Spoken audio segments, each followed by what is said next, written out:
Hello everyone.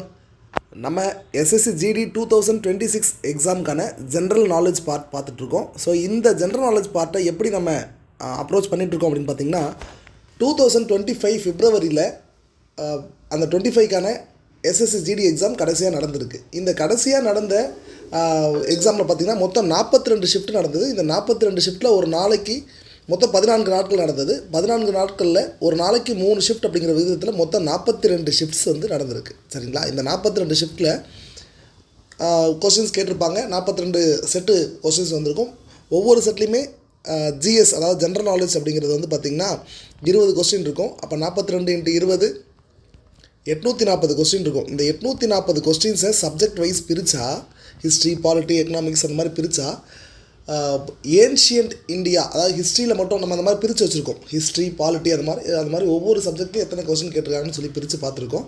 அதை பார்க்கும்போது ஹிஸ்ட்ரியிலேருந்து மட்டும் 840 கொஸ்டின்ஸில் ஹிஸ்ட்ரியிலேருந்து மட்டும் பார்த்திங்கன்னா ஒரு 100+ வந்திருக்கு. அதில் பர்டிகுலர்லி ஏன்ஷியன்ட் இந்தியாவிலேருந்து பார்த்திங்கன்னா 42 கொஸ்டின் வந்திருக்கு. ஸோ இந்த 42 கொஸ்டினையும் அப்படியே காலவரிசைப்படி வச்சு பார்க்குறோம். எந்த ஏரியாவிலேருந்து அதிகமாக கொஸ்டின் கேட்டிருக்காங்க அப்படின்னு பார்த்திங்கன்னா பெரும்பாலும் அவங்க வந்து ஸ்டோன் ஏஜ் இருக்கு இல்லைங்களா, அந்த வரலாற்றுக்கு முந்தைய காலம் சொல்லக்கூடிய அந்த ஸ்டோன் ஏஜ், பழைய கற்காலம், இடைக்கற்காலம், புதிய கற்காலம் சொல்லி 3 வகைகளை சொல்லும். பார்த்திங்கன்னா அந்த ஏரியாவை கான்சன்ட்ரேட் பண்ணுறாங்க. அப்படியே அதை விட்டு வரும்போது ஹரப்பா, மொகஞ்சதாரோ, அப்புறம் வேத காலம், அதுக்கப்புறம் மகாஜனபதாஸ், அதுக்கப்புறம் இது ஆர்டராக தான் வருது, எல்லாத்துலேயுமே கொஸ்டின் வரத்தான் செய்யுது. அதுக்கப்புறம் மௌரியாஸ், ரொம்பவும் இம்பார்ட்டண்ட்டாக அவங்க பார்க்கக்கூடியது மௌரியாஸ் மற்றும் மௌரிய ஆட்சி காலத்தின் போது மற்றும் அவர்களுக்கு பின்பு வந்து அந்த வெளிநாட்டு படையெடுப்பாளர்களை பார்க்குறாங்க. அதுக்கப்புறம் எப்போவுமே காம்படிட்டிவ் எக்ஸாமில் குப்தர்களை பற்றி நிறைய கொஸ்டின் வரும். ஆனால் 2025 மட்டும் ஜிடி கொஸ்டினில் குப்தர்களை பற்றி நிறைய கேட்கல. மேபி இந்த வாட்டி நிறைய கேட்குறதுக்கு வாய்ப்பு இருக்குது. சரிங்களா? ஸோ அப்போ அந்த மாதிரி அவங்க ஆர்டராக தான் வர்றாங்க. ஆனால் மெடிவேலேருந்து பெருசாக கொஸ்டினே வரலைங்க. 1-2 கொஸ்டின் மட்டும்தான் வந்திருக்கு. 2025 நடந்த அந்த 42 ஷிஃப்ட்லேயுமே இடைக்கால இந்திய வரலாற்றுலேருந்து பெருசாக வரவே இல்லை. இடைக்கால இந்திய வரலாறுனா யாரை சொல்லுவோம்? ராஜபுத்திரஸை சொல்லுவோம். அடுத்து வந்து அக்பர், முகலாயத்தை பற்றி பேசுவோம். சிவாஜி, இவங்களாம் இருப்பாங்க. இதை பற்றிலாம் எதுவுமே கேள்வியே வரல. ஏன்னே தெரியல. விஜயநகர பேரரசு இதெல்லாம் பற்றி லாஸ்ட் டைம் வரவே இல்லை. மேபி இந்த வாட்டி கேட்கலாம். அதனால் கொஸ்டின் ரொம்ப டெப்த்தாலாம் போய் கேட்கலங்க. நீங்கள் ஓரளவுக்கு அதை பற்றி பேசிக் ஃபேக்ட் தெரிஞ்சாவே போதுங்கிற மாதிரி தான் இருக்குது. யார் இந்த டைனஸ்டியை உருவாக்குனாங்க, இந்த டைனஸ்டியோட கடைசி அரசர் யார், அந்த மாதிரி ரொம்ப இம்பார்ட்டண்டான விஷயங்கள் மட்டும் தெரிஞ்சுக்கிட்டால் போதும். இன்டெப்த்தாக உள்ளே போயிட்டு இந்த போர் எப்போ நடந்தது, எங்கே நடந்தது, அந்தளவுக்குலாம் கூட அவங்க போகல. ரொம்ப மேலோட்டமாக தான் கேட்குறாங்க. ஸோ விஜயநகர பேரரசு அப்படின்னு தெரிஞ்சதுன்னா யார் உருவாக்குனாங்க, அதில் 4 வம்சங்கள், 4 வம்சங்களில் முதல் அரசர் யார், கடைசி அரசர் யார், அவங்க செஞ்ச முக்கியமான போர்னா தலைக்கோட்டை போரை சொல்லுவோம். ஸோ அந்த மாதிரி முக்கியமான போர், அவ்வளோதான். கிருஷ்ணதேவராயர் இருக்காருன்னா கிருஷ்ணதேவராயர், அந்த மாதிரி தான் ரொம்ப பேசிக்காக தான் கேட்குறாங்க. சரிங்களா? ஸோ அந்த லெவலில் நம்ம படித்தா போதுமானது. பட் லாஸ்ட் டைம் வந்து மெடிவல் இந்தியாவிலேருந்து கொஸ்டின்ஸே வரலன்னு தான் சொல்லணும். ஏன்ஷியன் இந்தியாவிலேருந்து தான் கொஸ்டின் வந்தது. அதுலேயும் குப்தாஸை அவாய்ட் பண்ணியிருந்தாங்க, ஏன்னு தெரியல. சரிங்களா? ஓகே, இப்போ நம்ம கொஸ்டின் போயிடுவோம். நம்ம ஏற்கனவே ஏன்ஷியன் இந்தியாவில் 2 பார்ட்டு போட்டோம். இது 3வது பார்ட்டு. சரிங்களா? பார்க்காதவங்க அந்த ஃபஸ்ட் 2 பார்ட்டையும் போய் பார்த்துருங்க. மௌரிய தலைநகரான பாடலிபுத்திரத்திற்கு விஜயம் செய்த கிரேக்க தூதர் யார்? அவருடைய குறிப்பு மௌரிய காலத்திற்கு ஒரு முக்கிய ஆதாரமாக உள்ளது. ஸோ யாரோ ஒருத்தர் வந்து மௌரிய தலைநகரான பாடலிபுத்திரத்துக்கு விஜயம் செஞ்சுருக்காரு. அவர் கிரேக்க நாட்டை சார்ந்தவர். அவர் எழுதின ஒரு குறிப்பு வந்து பார்த்திங்கன்னா மௌரிய காலத்துக்கு ஒரு முக்கியமான ஆதாரமாக இருக்குது. அந்த நபர் யாருன்னு கேட்குறாங்க.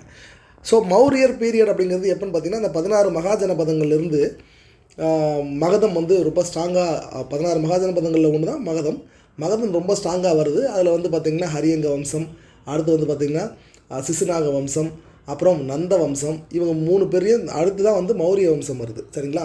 இந்த மௌரிய வம்சம் இருந்தது, இப்படி ஒரு அரசர்கள் இருந்தாங்க அப்படிங்கிற விஷயங்கள் நம்ம எப்படிலாம் தெரிஞ்சுக்கணும்னு பார்த்திங்கன்னா வரலாற்று குறிப்புகள்னால் என்னென்னு பார்த்திங்கன்னா கிரேக்கத்திலேருந்து வந்த மெகஸ்தனிஸ் அவர்கள் எழுதிய இண்டிகா அப்படிங்கிற நூல்லேருந்து தெரிஞ்சுக்கிறோம். அப்போ வரலாற்று குறிப்புகள் புத்தகங்கள்லேருந்து தெரிஞ்சுக்கிறோம்.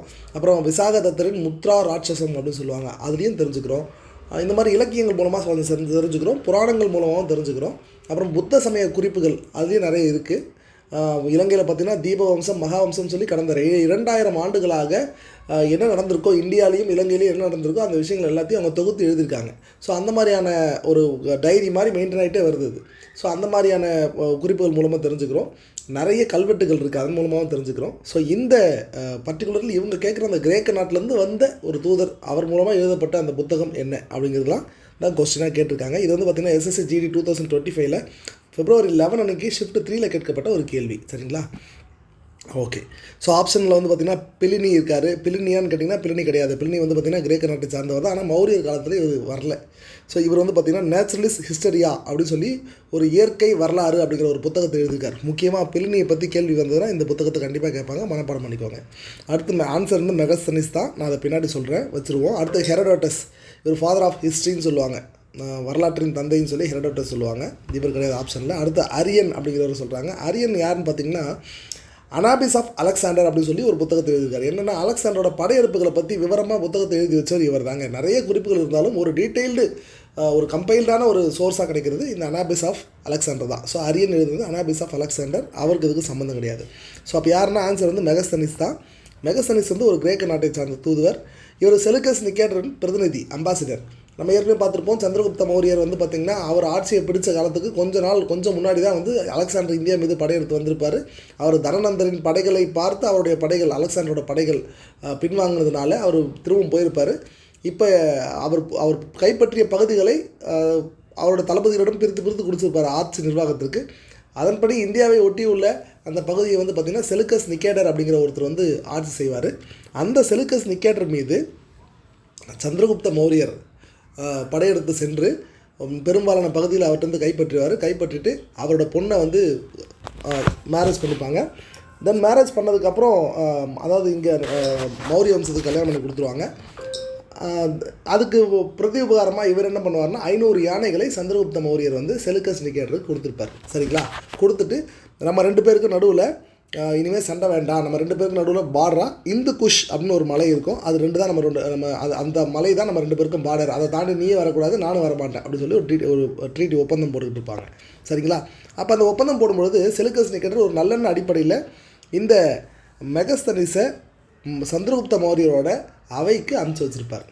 ஒரு தூதுவராக அல்லது ஒரு பிரதிநிதியாக அனுப்பி வச்சுருப்பார். ஸோ இவர் எழுதின புத்தகம் தான் இந்த இண்டிகா. சரிங்களா? இந்த இண்டிகா புத்தகத்தோட ஒரிஜினல் வெர்ஷன் வந்து கிடையாதுங்க, அது மிஸ் ஆயிடுச்சு. சரிங்களா? ஏன்னா ரொம்ப காலத்துக்கு முன்னே எழுதுனது, கிட்டத்தட்ட 2500 ஆண்டுகளுக்கு முன்பு எழுதின புத்தகன்றதுனால அது கிடையாது, அது அழிஞ்சு போச்சு. அதை வந்து பார்த்திங்கன்னா அந்த கிரேக்க ரைட்டர்ஸ் நிறைய பேர், ஏன்னா இவங்க எல்லாருமே கிரேக்க நாட்டை சார்ந்தவர்கள் தான். அலெக்சாண்டரா இருக்கட்டும், செலுக்கஸ் நிக்கேட்டராக இருக்கட்டும், மெகஸ்தனிஸாக இருக்கட்டும், இவங்க எல்லாம் கிரேக்க நாட்டை சார்ந்தவங்க தான். அப்போ கிரேக்க நாட்டை சார்ந்தவர்கள் இவங்க எழுதிய அந்த புத்தகங்கள் மற்றும் அந்த வாசகங்களை வந்து பார்த்திங்கன்னா அந்த நாட்டு இலக்கியங்களில் மேற்கோள் காட்டிருப்பாங்க. ஃபார் எக்ஸாம்பிளுக்கு இப்போ வந்து பார்த்திங்கன்னா இங்கே அகத்தியம், தொல்காப்பியம், அந்த மாதிரி நம்ம நிறைய இலக்கண நூல்கள்லாம் பார்த்துருக்கோம். இதில் அகத்தியம்லாம் இல்லாமே போயிடுச்சு. தொல்காப்பியம்லாம் வந்து பார்த்திங்கன்னா ரொம்ப கம்மியாக தான் கிடைக்கும். அது ஆனால் நிறைய புத்தகங்கள்லாம் அதை மேற்கோளாக காட்டிருப்பாங்க. இந்த மாதிரி தொல்காப்பியத்தில் இருக்குன்னு சொல்லி மேற்கோளாக காமிச்சிருப்பாங்க.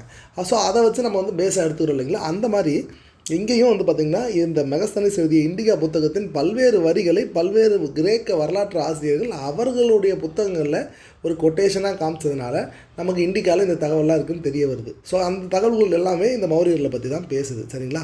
ஸோ ஒன்லி கொட்டேஷன்ஸ் மட்டும்தான் அவைலபிள். மற்ற புத்தகங்களில் கிரேக்க ரைட்டர்ஸ் எழுதின புத்தகங்களில் இருக்கக்கூடிய கொட்டேஷன்ஸாக தான் இண்டிகா நம்மகிட்ட கிடச்சிருக்கக்கூடிய ஃபுல் புத்தகம் கிடைக்கல.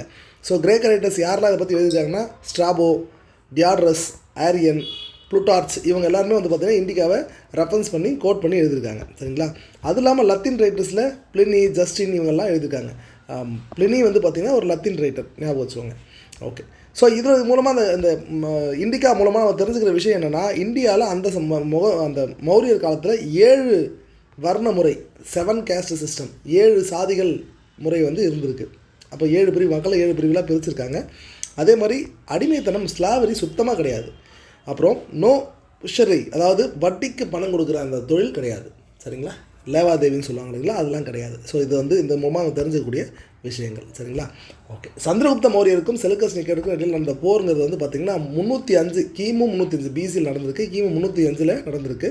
இதில் சந்திரகுப்தர் வின் பண்ணிடுறாரு. அந்த வின் பண்ணதுனால அவருக்கு வந்து அவர் கைப்பற்றினார்னு சொல்லலாம், இல்லை செலுக்கஸ் நிக்கேட்டர் அவர் கிஃப்டாக கொடுத்தாருன்னு சொல்லலாம். அந்த மாதிரி கிடைச்ச பகுதிகள், சந்திரகுப்த மௌரியர் கிடைச்ச பகுதிகள் எதுன்னு பார்த்திங்கன்னா இன்றைய ஹெராட், அன்றைக்கு ஏரியான்னு சொன்னாங்க. அப்புறம் இன்றைய காந்தகார், அன்றைக்கி வந்து பார்த்திங்கன்னா அரகேசியான்னு சொல்லுவாங்க. இன்றைய பலுச்சிஸ்தான், அன்றைக்கி கெட்ரேசியான்னு சொல்லுவாங்க. இன்றைய காபுல், அன்றைக்கு வந்து பார்த்திங்கன்னா பரோ பனிசேட் அப்படின்னு சொல்லுவாங்க. ஸோ இந்த ஏரியா எல்லாமே சந்திரகுப்த மௌரியருக்கு அன்றைக்கி கிடைக்கிது. சரிங்களா? ஓகே. இதுக்கு பதிலாக அவர் 500 யானைகளை கிஃப்டாக கொடுக்குறாரு. ஓகே. ஸோ இவங்க 2 பேருக்கும் நடுவில் இந்து குஷ் அப்படிங்கிற மலையை வந்து பார்டராக ஃபிக்ஸ் பண்ணிக்கிறாங்க. சரிங்களா? ஓகே. இதை தவிர்த்து முத்ரா ராட்சசம் அப்படின்னு சொல்லி ஒரு புத்தகம் இருக்குது. அது எழுதுனது யாருன்னா விசாகதத்தர் எழுதுகிறாரு. இது வந்து குப்தர்கள் காலத்தில் எழுதப்பட்ட ஒரு புத்தகம். ஸோ இது வந்து மௌரியர் காலத்தில் சமகாலத்தில் எழுதுனது கிடையாது. இண்டிகா வந்து மௌரியர் காலத்திலேயே எழுதப்பட்ட புத்தகம். பட் முத்ரா ராட்சசம் பிற்காலத்தில் குப்தர்கள் காலத்தில் எழுதப்பட்டது. ஆனால் இதில் என்ன சொல்லியிருப்பாங்கன்னா, சந்திரகுப்த மௌரியர் எப்படி வந்து சாணக்கியரின் துணை கொண்டு தனநந்தரை வீழ்த்தி ஆட்சியை பிடிக்கிறாரு அப்படிங்கிறத பற்றி இந்த முத்ரா ராட்சசத்தில் தான் விரிவாக சொல்லியிருப்பாங்க. சரிங்களா? Okay. Next question. Which Greek ambassador chronicled his observation during his visit to the court of Chandragupta Maurya? Chandragupta Mauryan அவைக்கு விஜயம் செய்த போது தனது அவதானிப்புகளை பதிவு செய்த கிரேக்க தூதர் யாருன்னு கேட்குறாங்க. வழக்கம் போல் மெகஸ்தனிஸ் தாங்க, வேறு யாரும் வரல அந்த டைமில். மெகஸ்தனிஸ் தான். நம்ம ஏற்கனவே சொல்லிட்டோம், பிளினிங்கிறது நேச்சுரல் ஹிஸ்ட்ரி, இவர் வந்து லத்தீன் ரைட்டர். தாலமி அப்படிங்கிறவர் இவர் வேறு நம்ம பார்ப்போம் கீழே. அடுத்து ஹெரோடாட்டஸ், இவங்க ரெண்டு பேரை பற்றியும் பார்ப்போம். ஆன்சர் மெகஸ்தனிஸ் தான். சரிங்களா? சந்திரகுப்த மௌரியருக்கு வந்து பார்த்திங்கன்னா கிரேக்க மொழியில் சந்திரகுப்த மௌரியரை சாண்ட்ரோகட்டஸ் ஆண்ட்ரோகட்டஸ் ரெண்டு பேரில் சொல்லுவாங்க. சாண்ட்ரோகட்டஸ் அல்லது ஆண்ட்ரோகட்டஸ் அப்படின்னு சொல்லுவாங்க. சரிங்களா? ஸோ இந்த சந்திரகுப்த மௌரியர் காலத்தில் அந்த காலத்தில் எதெல்லாம் அப்படி ஒரு காலம் இருந்ததுங்கிறதுக்கு இன்றைக்கி எதெல்லாம் நமக்கு ஆதாரமாக கிடைக்குது அப்படின்னு பார்த்திங்கன்னா, அர்த்த சாஸ்திரம், சாணக்கியர் எழுதிய அர்த்த சாஸ்திரம் சந்திரகுப்த மௌரியர்னு ஒருத்தர் இருந்தார் அப்படிங்கிறதுக்கான ஒரு ஆதாரமாக இருக்குது. அவரோட ஆட்சி காலத்தை பற்றி இருக்குது. இதில் என்ன சொல்லியிருக்குன்னா, அரசு நடைமுறைகள், அரசியலமைப்பு, இதை பற்றி பேசியிருக்காங்க. அடுத்து இண்டிகா, இது வந்து மெகஸ்தனிஸ் எழுதின இண்டிகா. இதில் வந்து பார்த்திங்கன்னா அன்றைய காலத்தோட சமூக பொருளாதார நிலை, மௌரியர் காலத்தோட சமூக பொருளாதார நிலையை தெரிஞ்சுக்க முடியுது. அரசாங்கத்தின் கட்டமைப்பை பற்றியும் தெரிஞ்சுக்க முடியுது. முத்ரா ராட்சசங்கிறது விசாகதத்தர் எழுதுனது. நந்தர்களை வீழ்த்தி சாணக்கியர் துறையுடன் எப்படி வந்து இவர் ஆட்சி அமைத்தார்ன்றது இதில் மென்ஷன் பண்ணியிருக்காங்க. அடுத்து தீபவம்சா மகாவம்சா, இலங்கை நூல்கள். இது நான் சொன்ன மாதிரி ரொம்ப நீண்ட காலத்திற்கான ஒரு வரலாற்று குறிப்புகளை கொண்ட ஒரு நூல். புத்த சமயத்தை அசோகர் இலங்கைக்கு பரப்புறதை பற்றின தகவல் இதில் இடம்பெற்றிருக்கு. அடுத்து ஸ்தாவரலி சரிதா, பரிசிஷ்ட பர்வன் அப்படின்னு சொல்லி 2 இருக்குது. இது வந்து பார்த்திங்கன்னா என்னென்னா, சாணக்கியரோட வாழ்க்கை வரலாற்றை குறிப்பிடும் நூல் இதுதான். ஸ்தாவரலி சரிதா அல்லது பரிசிஷ்ட பர்வன் அப்படிங்கிறது. இது எழுதுனது யாருன்னா ஹேமச்சந்திரர் அப்படிங்கிற ஒருத்தர் தான் எழுதியிருக்காரு. சாணக்கியரின் வாழ்க்கை வரலாற்றை எழுதினவர் ஹேமச்சந்திரர், ஞாபகம் வச்சுக்கோங்க. ஓகே. அடுத்து தாலமி, இவர் வந்து பார்த்திங்கன்னா ஜாகிரஃபியா அப்படின்னு சொல்லி ஒரு புத்தகத்தை எழுதியிருக்காரு. காஸ்மோ ஜாகிரஃபியான்னு சொல்லுவாங்க அந்த புத்தகத்தின் இன்னொரு பேர். அடுத்து அல்மகெஸ்ட் அப்படின்ற புத்தகத்தையும் இவர் தான் எழுதியிருக்காரு. இதை வந்து அல்மகெஸ்டம் அப்படின்னு சொல்லுவாங்க. சரிங்களா? இது 2 ஞாபகம் வச்சுவாங்க. தாலமி எழுதிய புத்தகங்கள் இவெல்லாம். தாலமி ஒரு வரலாற்று ஆசிரியர். அடுத்து ஹெரோடாட்டஸ், வரலாற்றின் தந்தைன்னு சொல்லுவாங்க. அவரை வரலாற்றின் தந்தைன்னு சொன்னது யாருன்னா சிசரோ அப்படிங்கிறத தான் சொல்லுவார். உலகின் முதலாவது வரைபடத்தை உருவாக்குனவர் இவர் தான். அவருக்கு தெரிந்த அறிவை வைத்து முதலில் உலக வரைபடம் அப்படிங்கிற ஒரு கான்செப்டை கொண்டு வந்தவர் ஹெரோடாட்டஸ் தான். ஓகே. மௌரியர் காலத்தில் வந்து பார்த்திங்கன்னா நிறைய கல்வெட்டுகள்லாம் இருந்திருக்கும். புத்தகங்கள் நம்ம பார்த்துட்டோம். அது மாதிரி கல்வெட்டுகள் நிறைய இருந்திருக்கும். அதை ஃபஸ்ட்டு படித்தவர் யாருன்னு பார்த்தீங்கன்னா, பிரிட்டிஷ்காரர் தான் ஒருத்தர் படிச்சிருப்பார். 1837 ஜேம்ஸ் பிரின்சப் அப்படிங்கிறவர். இவர் வந்து பார்த்திங்கன்னா இவர் யங் பெங்கால் மூமெண்ட் அப்படின்னு சொல்லி 19th செஞ்சுரியில் ஒரு மூமெண்ட் ஒன்று ஸ்டார்ட் ஆகிருக்கும். பிரிட்டிஷ்காரங்க ஸ்டார்ட் பண்ணது. இந்தியாவோட பழம்பெருமைகளை வெளில கொண்டு வரதுக்கான ஒரு இயக்கம் அது. அந்த விவியன் டெரேசா அப்படிங்கிறவர் தான் தொடங்கியிருப்பார். அந்த மூமெண்ட்டில் ஒரு பார்ட்டாக இருந்தவர் தான் ஜேம்ஸ் பிரின்சப். இவர் ஏஎஸ்ஐ ஆர்கியாலஜிக்கல் சர்வே ஆஃப் இந்தியாவிலையும் ஒர்க் பண்ணியிருப்பார். ஸோ 1837 தான் முதன்முறையாக மௌரியர் கல்வெட்டை படித்து அதில் என்ன இருக்குங்கிறத புரிஞ்சுக்கிறாங்க. ஸோ பிராகிருத மொழியில் இந்த கல்வெட்டுகள் எழுதப்பட்டிருக்கு. இந்த கல்வெட்டுகளை பொறுத்த வரைக்கும் 3 விதமான ஸ்கிரிப்ட் வரி வடிவத்தை பயன்படுத்துகிறாங்க. லாங்குவேஜுங்கிறது பிராகிருதம் தான், அதில் எந்த மாற்றமும் இல்லை. தமிழ்ங்கிறது நம்ம தமிழில் எழுதுகிறோம், தமிழ் வார்த்தைகளை நம்ம தமிழ் லெட்டர்லேயே எழுதிடுறோம். சரிங்களா? இதுவே தமிழ் வார்த்தைகளை நம்ம தங்கிலீஷில் ஃப்ரெண்ட்ஸுக்கிட்ட வாட்ஸ்அப்பில் சாட் பண்ணும்போது தங்கிலீஷில் இங்கிலீஷ் லெட்டர்ஸை யூஸ் பண்ணி தமிழ் வார்த்தைகளை பேசியிருப்போம். ஞாபகம் இருக்குங்களா? ஸோ அப்போ அந்த மாதிரி பண்ணுறோம் இல்லைங்களா? அது வந்து அப்போ அதுதான் வரி வடிவம். நீங்கள் லாங்குவேஜ் தமிழ் தான், அதை சொல்லக்கூடிய அந்த எழுத்துக்கள் வேறு ஒரு ஃபார்மை சார்ந்ததுன்றதுனால அதை வந்து வரி வடிவம்னு சொல்லுவோம். 2 வேறு ஆயிடுது இல்லைங்க. ஸோ அந்த மாதிரி மொழி வந்து பிராகிருதத்தில் தான் இருக்கும் எல்லா கல்வெட்டுகளும். ஆனால் 3 விதமான ஸ்கிரிப்டை யூஸ் பண்ணுறாங்க. வடமேற்கு பகுதியில் மௌரியர்களோட வடமேற்கு பகுதிகளில் கரோஸ்தி அப்படிங்கிற ஒரு ஸ்கிரிப்டையும், மேற்கு பகுதிகளில் கிரேக்கம் அல்லது அராமிக் அப்படிங்கிற ஸ்கிரிப்டையும், கிழக்கு பகுதியில் பிரமாணி அப்படிங்கிற ஒரு ஸ்கிரிப்டையும் யூஸ் பண்ணுறாங்க. ஸோ இதெல்லாம் கூட கொஸ்டினாக வரும், பார்த்துக்கோங்க. Next, how many inscription make up the edicts of Ashoka? அசோகரின் எத்தனை கல்வெட்டுகள் உள்ளன? எஸ்எஸ்சி ஜிடி 2025 February 10 அன்றைக்கி ஷிஃப்ட் 2ல் கேட்கப்பட்ட கேள்வி. மொத்தம் 33 கல்வெட்டுகள் இருக்குங்க அசோகருக்கு. ஞாபகம் வச்சுக்கோங்க, 33. இது ஒரு ஃபேக்ட்டு, மனப்பாடம் பண்ணிக்கோங்க. 33 கல்வெட்டுகள் இருக்குது. இதில் பாறை கல்வெட்டுகள் 3 கல்வெட்டுகள் எப்படி பிரிக்கலாம் அப்படின்னு பார்த்தீங்கன்னா 3 விதமாக பிரிக்கலாம். பாறை கல்வெட்டுகள், ராக் எடிக்ட்ஸ் சொல்லுவோம், தூண் கல்வெட்டுகள், அடுத்து குகை கல்வெட்டுகள். இந்த மாதிரி 3 விதமாக கல்வெட்டுகளை நம்ம பிரிக்கலாம். இதில் பாறை கல்வெட்டுகள் அப்படிங்கிறது வந்து பார்த்திங்கன்னு வச்சுங்களேன், மேஜர் மைனர் அப்படின்னு சொல்லி பிரிப்போம். சரிங்களா? மேஜர்ங்கிறது பெரிய அளவிலான கல்வெட்டுகள், மைனருங்கிறது சிறிய அளவிலான கல்வெட்டுகள். மொத்தம் மேஜர் கல்வெட்டுகள் வந்து பார்த்திங்கன்னா 14 கல்வெட்டுகள் இருக்குது. 8 டிஃப்ரெண்ட்டான பிளேசஸில் வேறு இடங்களில் இருக்குது. மைனர் கல்வெட்டுகள் மொத்தம் 15 இருக்குது. சரிங்களா? தூண் கல்வெட்டை பொறுத்த வரைக்கும் பில்லர் எடிக்ட்னு சொல்லுவாங்க. மேஜர் 7 இருக்குது, அது 6 இடங்களில் இருக்குது. மைனருங்கிறது அரசு அறிவிப்புகளை வெளிப்படுத்துறதுக்கான கல்வெட்டுகள். அடுத்து குகை கல்வெட்டுகள். தூண் கல்வெட்டுனா ஒன்றும் இல்லைங்க, பாறை கல்வெட்டுனா பெரிய பெரிய பாறையில் செதுக்கி வச்சுருப்பாங்க. தூண் கல்வெட்டுனா தூண் மாதிரி ஒன்றை வச்சு அந்த தூணுக்கு கீழே வந்து லெட்டர்ஸை செதுக்கியிருப்பாங்க. இப்போ இது வந்து எக்ஸாம்பிளுக்கு எங்கே சொல்லணும்னா, மெஹ்ரோலியில் ஒரு இரும்பு தூண், இப்போ நம்ம டெல்லியில் குதுப் மினார் போனீங்கன்னா அங்கே இரும்பு தூண் இருக்கும், அந்த தூணில் செதுக்கி வைக்கிறது, அதுதான் வந்து இந்த தூண் கல்வெட்டு. அடுத்து குகை கல்வெட்டு. குகைகள்ங்கிறது பாறைகளால் ஆனது தான். அந்த குகைகளுக்குள்ளே இருக்கக்கூடிய செவர்களில் கல்வெட்டுகளை செதுக்கி வச்சுருப்பாங்க. அதை கேவ் இன்ஸ்கிரிப்ஷன் சொல்லுவாங்க. இதில் முக்கியமானது பராபர் குகை. இது வந்து பார்த்திங்கன்னா பீகாரில் இருக்கக்கூடிய கயா அப்படிங்கிற இடத்துல இருக்குது இந்த பராபர் குகை அப்படிங்கிறது. ஸோ இதில் வந்து பார்த்திங்கன்னா 4 பராபர் குகையில் 4 கல்வெட்டுகள் இருக்குது. ஸோ இது எல்லாமே யாருக்கு கொடுத்ததுன்னா அஜீவிகருக்கு கொடுத்த தானங்களை பற்றின கல்வெட்டுகள் தான் இந்த 4. இதில் இந்த 4 கல்வெட்டுகள் எதுன்னு பார்த்திங்கன்னா சுதாமா, கரண் சாபர், லோமஸ் ரிஷி, விஸ்வகர்மா அப்படிங்கிறது தான் இந்த 4 கல்வெட்டுகளுக்கான பெயர். இதில் வந்து ஒவ்வொரு கல்வெட்டோட நம்பர் என்னென்னு கொடுத்துருக்காங்க, 12th 19th அப்படிங்கிற மாதிரி கொடுத்துருக்காங்க, ஞாபகம் வச்சுக்கோங்க. ஓகே, அடுத்து இந்த கல்வெட்டுகள் என்ன தாங்க சொல்லுது அப்படின்னா அசோகரோட தம்மா கொள்கை. தம்மாங்கிறது ஒன்றும் இல்லைங்க, தர்மம். அதாவது அவர் ஏற்கனவே அசோகர் வந்து பார்த்திங்கன்னா வேறு மதத்தை, ஹிந்து மதமோ அல்லது ஏதோ ஒரு மதத்தை ஃபாலோ பண்ணியிருப்பார். ஒரு விஷயத்தை நல்லா ஞாபகம் வச்சுக்கோங்க, சந்திரகுப்த மௌரியர் ஃபாலோ பண்ணது, அதாவது மௌரிய வம்சத்தை ஸ்தாபித்த சந்திரகுப்த மௌரியர் அசோகரோட தாத்தா, அவர் ஃபாலோ பண்ணது சமண சமயம். அசோகரோட அப்பா பிந்துசாரர் ஃபாலோ பண்ணது வந்து பார்த்திங்கன்னா அஜீவிகா செக்ட். அஜீவிகா அப்படிங்கிறது அது ஒரு வகையான பிரிவு. ஆனால் அசோகர் ஃபாலோ பண்ணுறது புத்த சமயம். அப்போ ஒரே தலைமுறையின் ஒரே வம்சத்தின் 3 தலைமுறைகள் வந்து வெவ்வேறு சமயங்களை ஃபாலோ பண்ணுறாங்கன்றது ஞாபகம் வச்சுக்கோங்க. இதில் அசோகர் வந்து புத்த சமயத்தை ஃபாலோ பண்ணியிருப்பார். அப்படி ஃபாலோ பண்ணும்போது அவர் அதிலேயே புத்த சமயத்தில் இருக்கக்கூடிய நல்ல கருத்துக்களையும் அவருக்கு தெரிந்த அறநெறிகளையும் வைத்து தம்மா அப்படிங்கிற ஒரு பிரின்சிபலை உருவாக்கி தான் அதை வந்து அந்த பிரின்சிபலை உலகம் முழுவதும் பரப்பணும்னு நினைக்கிறாரு. சரிங்களா? ஸோ அவர் வந்து தம்மா இந்த கல்வெட்டுகளில் பெரும்பாலும் இருக்கிறது தம்மா கொள்கை, மௌரியரோட வரலாறை பற்றி இருக்குது, புத்த மதத்துக்கு அவங்க கொடுத்த ஆதரவை பற்றி இருக்குது, ஆட்சி பரப்பு எது வரைக்கும் மௌரிய பேரரசு பறந்து விரிந்திருக்குங்கிற விஷயம் இருக்குது. அடுத்து எத்திக்கல் கவர்னன்ஸ், எப்படி ஒரு அறநெறியோடு ஆட்சி செய்கிறது அப்படிங்கிற விஷயமும் அது இருக்குது. சரிங்களா? இதெல்லாம் வந்து பார்த்திங்கன்னா நம்ம அசோகரோட கல்வெட்டுகள் பற்றி தெரிஞ்சுக்க வேண்டிய விஷயம். அதை தவிர்த்து இதெல்லாம் முக்கியமான கல்வெட்டு, அது எங்கே இருந்தது அப்படிங்கிறதும் அதில் வந்து பார்த்திங்கன்னா என்ன சொல்லியிருக்காங்க அப்படிங்கிற விஷயத்தையும் நம்ம இங்கே வந்து இமேஜஸாக கொடுத்துருக்கோம், ஒரு வாட்டி பார்த்துக்கோங்க. சரிங்களா? இது எல்லாம் நான் மெட்டீரியலில் கொடுத்துட்றேன், ஜஸ்ட்டு படிச்சுக்கிட்டால் போதும், படித்தா புரிகிற மாதிரி தான் இருக்கும், அதனால் படிச்சுக்கோங்க. இதை நம்ம எக்ஸ்பிளைன் பண்ணி சொல்லணும்னு ஒன்றும் இருக்காது, இது படித்தாலே புரிகிற மாதிரி தான் டீட்டெயிலாக கொடுத்துருக்கு, பார்த்துக்கோங்க. அடுத்து இந்த கல்வெட்டுகளோட என்ன நம்பர்ஸ் வந்து முக்கியங்க. 1வது கல்வெட்டு எதாவது சொல்லுது, 2வது கல்வெட்டு எதாவது சொல்லுதுன்னு சொல்லி கேட்பாங்க, தெரிஞ்சுக்கோங்க. அதில் பாப்ரு கல்வெட்டு, பராபர் குகை கல்வெட்டு ரெண்டும் வேறு. பாப்ரு கல்வெட்டுங்கிறது ராஜஸ்தானில் பெய்ரூட் அப்படிங்கிற இடத்துல இருக்குது. பராபர் அப்படிங்கிறது வந்து பார்த்திங்கன்னா இங்கே பாருங்கள், இது பாப்ரு, இது பராபர். ஆக்சுவலி பாப்ரான்னு கொடுத்துருக்காங்க, பராபர் இது வேறு. சரிங்களா? இது ரெண்டும் வேறு.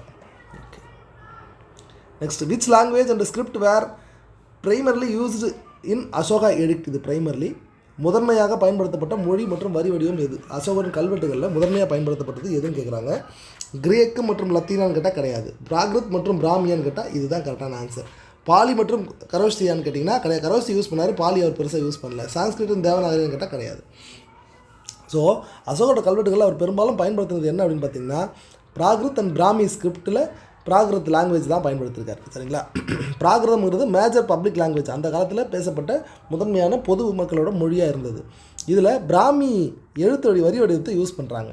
ஸோ பிராமி வடிவத்திலிருந்து தான் தேவநாகரி. இன்றைக்கி ஹிந்தி, உருது, தெலுங்கு இதெல்லாம் தெலுங்கு கிடையாது, ஹிந்தி, உருது, சமஸ்கிருதம் இதெல்லாம் எழுதுறதுக்கு ஒரு ஸ்கிரிப்டை பயன்படுத்துகிறோம், அதுக்கு பேர் தேவநாகரி. இப்போ எப்படி தமிழ் எழுதுறதுக்கு தமிழ்னு தனியாக ஒரு ஸ்கிரிப்ட் வரி வடிவம் இருக்குது, அதே மாதிரி ஹிந்தி எழுதுறதுக்கு வந்து பார்த்திங்கன்னா தேவநாகரி ஸ்கிரிப்ட் தான் இருக்குது. நிறைய நார்த் ஈஸ்ட் இந்தியனில் இருக்கக்கூடிய நிறைய லாங்குவேஜஸ்க்கு ஸ்கிரிப்ட் வந்து பார்த்திங்கன்னா இருக்காது, வரி வடிவம் இருக்காது, எல்லாம் பேச்சு மொழி மட்டும்தான். அந்த வரிக்கு எல்லாமே வரி வடிவம் இல்லாததுக்கு எல்லாத்தையுமே தேவநாகரியை தான் வந்து ப்ரொமோட் பண்ணிக்கிட்டு இருக்காங்க. ஸோ இந்த பிராமியிலிருந்து தான் பார்த்திங்கன்னா தமிழ் பிராமி அப்படின்னு சொல்லி ஒன்று பிரிஞ்சு வருது. இது வந்து தமிழோட ஏர்லி வடிவம். இன்றைக்கி நம்ம தமிழ் கல்வெட்டுகளே நீங்கள் கோவில்களில் பார்க்கலாம், ஆனால் உங்களால் படிக்க முடியாது. ஏன்னா அதை வந்து தொல்லியல் ஆய்வாளர்லாம் படித்து சொல்கிற மாதிரி இருக்கும். ஏன்னா அன்றைக்கு பயன்படுத்திய வரி வடிவம் வேறு, இன்று நம்ம பயன்படுத்தும் வரி வடிவம் வேறு. இன்றைக்கி தமிழ்னு எழுதக்கூடிய அந்த வார்த்தையை பழைய ஒரு 2000 வருஷத்துக்கு முன்னே தமிழ் எழுதி வச்சுருந்தாங்கன்னா ரெண்டுத்தையும் உங்களால் பார்த்து 2 ஒன்று தான் உங்களால் சொல்லவே முடியாது. அந்த மாதிரி இருக்கும். சரிங்களா? இந்த தமிழ் பிராமிலிருந்து பல்லவ கிரந்தம் அப்படின்னு சொல்லி இன்னொன்று வருது. அந்த பல்லவ கிரந்தத்துலேருந்து தான் தமிழ், இன்றைய மாடர்ன் தமிழ் வருது. சரிங்களா? ஓகே. இது எல்லாமே பார்த்திங்கன்னா அபுகுடா அப்படிங்கிற, அதாவது நான் சொல்லக்கூடிய இந்த பிராமி எழுத்தாக இருக்கட்டும், அல்லது இந்த தேவநாகரி, தமிழ், பிராமி, பல்லவ கிரந்தம் எல்லாமே அபுகுடா அப்படிங்கிற ஒரு காமனான வரி வடிவத்திலிருந்து தான் வந்தது. ஞாபகம் வச்சுக்கோங்க. சரிங்களா? எந்தெந்த கல்வெட்டு எங்கெங்கிறது நான் வேறு சொல்லியிருக்கோம். பிராமிங்கிறது ஈஸ்ட் இந்தியாலையும் கிழக்கு பகுதியிலையும், கரோசிங்கிறது நார்த் வெஸ்ட்லேயும், கிரேக்க மற்றும் அராமிக்ங்கிறது வெஸ்ட் பகுதியிலையும் பயன்படுத்தப்பட்ட வரி வடிவங்கள். ஞாபகம் வச்சுக்கோங்க. ஒவ்வொன்றும் ஃபேக்ட்டுங்க. எக்ஸாம்பிள் கேள்வியை கேட்பாங்க. Which dynasty succeeded Mauryan empire? மௌரிய பேரரசுக்கு தொடர்ந்து வந்த வம்சம் எதுன்னு கேட்குறாங்க. குப்தர்களா, கன்வர்களா, சுங்கர்களா, குஷானர்களான்னு கேட்குறாங்க. குப்தர்கள் வந்து மௌரிய பேரரசுக்கு ஒரு 100 வருஷம் கழித்து தான் வருவாங்க. அப்போ குஷானர்கள் அப்படிங்கிறவங்க வருவாங்க, பட் உடனடியாக வந்தவங்க கிடையாது. கன்வர்கள் தான் வருவாங்க. ஆப்ஷன் பி தான். சாரி ஆப்ஷன் சி, சுங்கர்கள் தான் வருவாங்க, கன்வர்கள் வர மாட்டாங்க. சரிங்களா? மௌரிய எம்பையருக்கு உடனடியாக வரக்கூடியவங்க சுங்கர் தான். எப்படிங்கிறத இங்கே சொல்கிறேன் பாருங்கள். ஃபஸ்ட் நம்ம ஹிஸ்ட்ரி திரும்ப முதல்ல போயிடுவோம். நம்ம இப்போ வேத காலத்தை பார்க்குறோம். அதாவது முதல்ல வந்து பார்த்திங்கன்னா சிந்து சமவெளி நாகரிகம் உருவாகுது. சிந்து சமவெளி நாகரிகத்தை அடுத்து இவங்க ஆரியர்கள் உள்ளே வந்து வேதகால நாகரிகத்தை உருவாக்குறாங்க. அந்த வேதகால நாகரிகங்கிறது 16 மகாஜனபதங்களாக உருவெடுக்கிறது. அந்த 16 மகாஜனபதங்களில் மகதம் பேர் டாப்பாக வந்துடுது. மகதத்தில் வந்து பார்த்திங்கன்னா ஹரியங்க வம்சம்னுங்கிறது ஒரு முக்கியமான வம்சமாக இருக்குது. அவங்க கிமு 546 412 வரைக்கும் காலகட்டத்தில் ஆட்சி செய்கிறாங்க. ஹரியன் வம்சத்துக்கு அடுத்து சிசுநாக வம்சம் வருது. அவங்க கிமு 412 344 வரைக்கும் அவங்க ஆட்சி செய்கிறாங்க. சிசுநாக வம்சத்துலேருந்து நந்த வம்சம் வருது. கிமு 344 323 வரைக்கும் ஆட்சி செய்கிறாங்க. இந்த நந்த வம்சத்திலிருந்து மௌரிய வம்சத்தினர் வந்து ஆட்சி, அதுக்கடுத்து மௌரிய வம்சம் வருது. ஸோ நந்த வம்சத்துலேருந்து மௌரிய வம்சம் எப்படி வருதுன்னா, இது வந்து இருந்த காலகட்டம் கிமு 322 185 வரைக்குமான காலகட்டத்தில் மௌரிய வம்சம் இருக்குது. ஸோ மௌரிய வம்சத்தை வந்து தனநந்தரை வீழ்த்தி சந்திரகுப்த மௌரியர் வர்றாரு. அதே மாதிரி மௌரிய வம்சத்தோட கடைசி அரசரான பிரகத்ரதா என்பவரை அவருடைய சொந்த படைத்தளபதியான புஷ்யமித்ர சுங்கா என்பவர் தோற்கடித்து கொன்று சுங்க வம்சத்தை ஸ்தாபிக்கிறார். இது வந்து கிமு 185 73 வரைக்கும் இருக்குது. அந்த கிமு 73 வரைக்கும் அது வந்து கண்டினியூ ஆகுது. அதுக்கப்புறம் வந்து பார்த்திங்கன்னு வச்சுக்கோங்களேன், சுங்க வம்சத்தோட கடைசி அரசரான தேவபூதி அப்படிங்கிறவரை வாசுதேவ கன்வா அப்படிங்கிற ஒரு மன்னர் தோற்கடிக்கிறார். அந்த வாசுதேவ கன்வா யாருன்னு பார்த்திங்கன்னா தேவபூதியோட சொந்த படைத்தளபதி. எப்படி இங்கே இந்த பிரகத்ரதாவை அவரோட படைத்தளபதி கொண்டாரோ அதே மாதிரி இந்த தேவபூதியோட சொந்த படைத்தளபதியான வாசுதேவ கன்வா அவரை கொள்கிறாரு.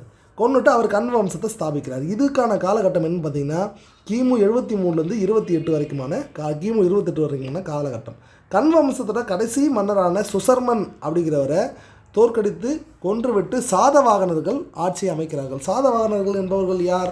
இன்றைய ஆந்திரா இருக்கு இல்லைங்களா, ஆந்திரா, தெலுங்கானா இந்த ஏரியாவை ஆட்சி செய்தவங்க. அவங்க அதுக்கப்புறம் ஒரு இடத்துல பெரிய ஆளானாங்க. கிட்டத்தட்ட 540 ஆண்டுகள் ஆட்சி செஞ்சவங்க தான் சாதவாகனர்கள்.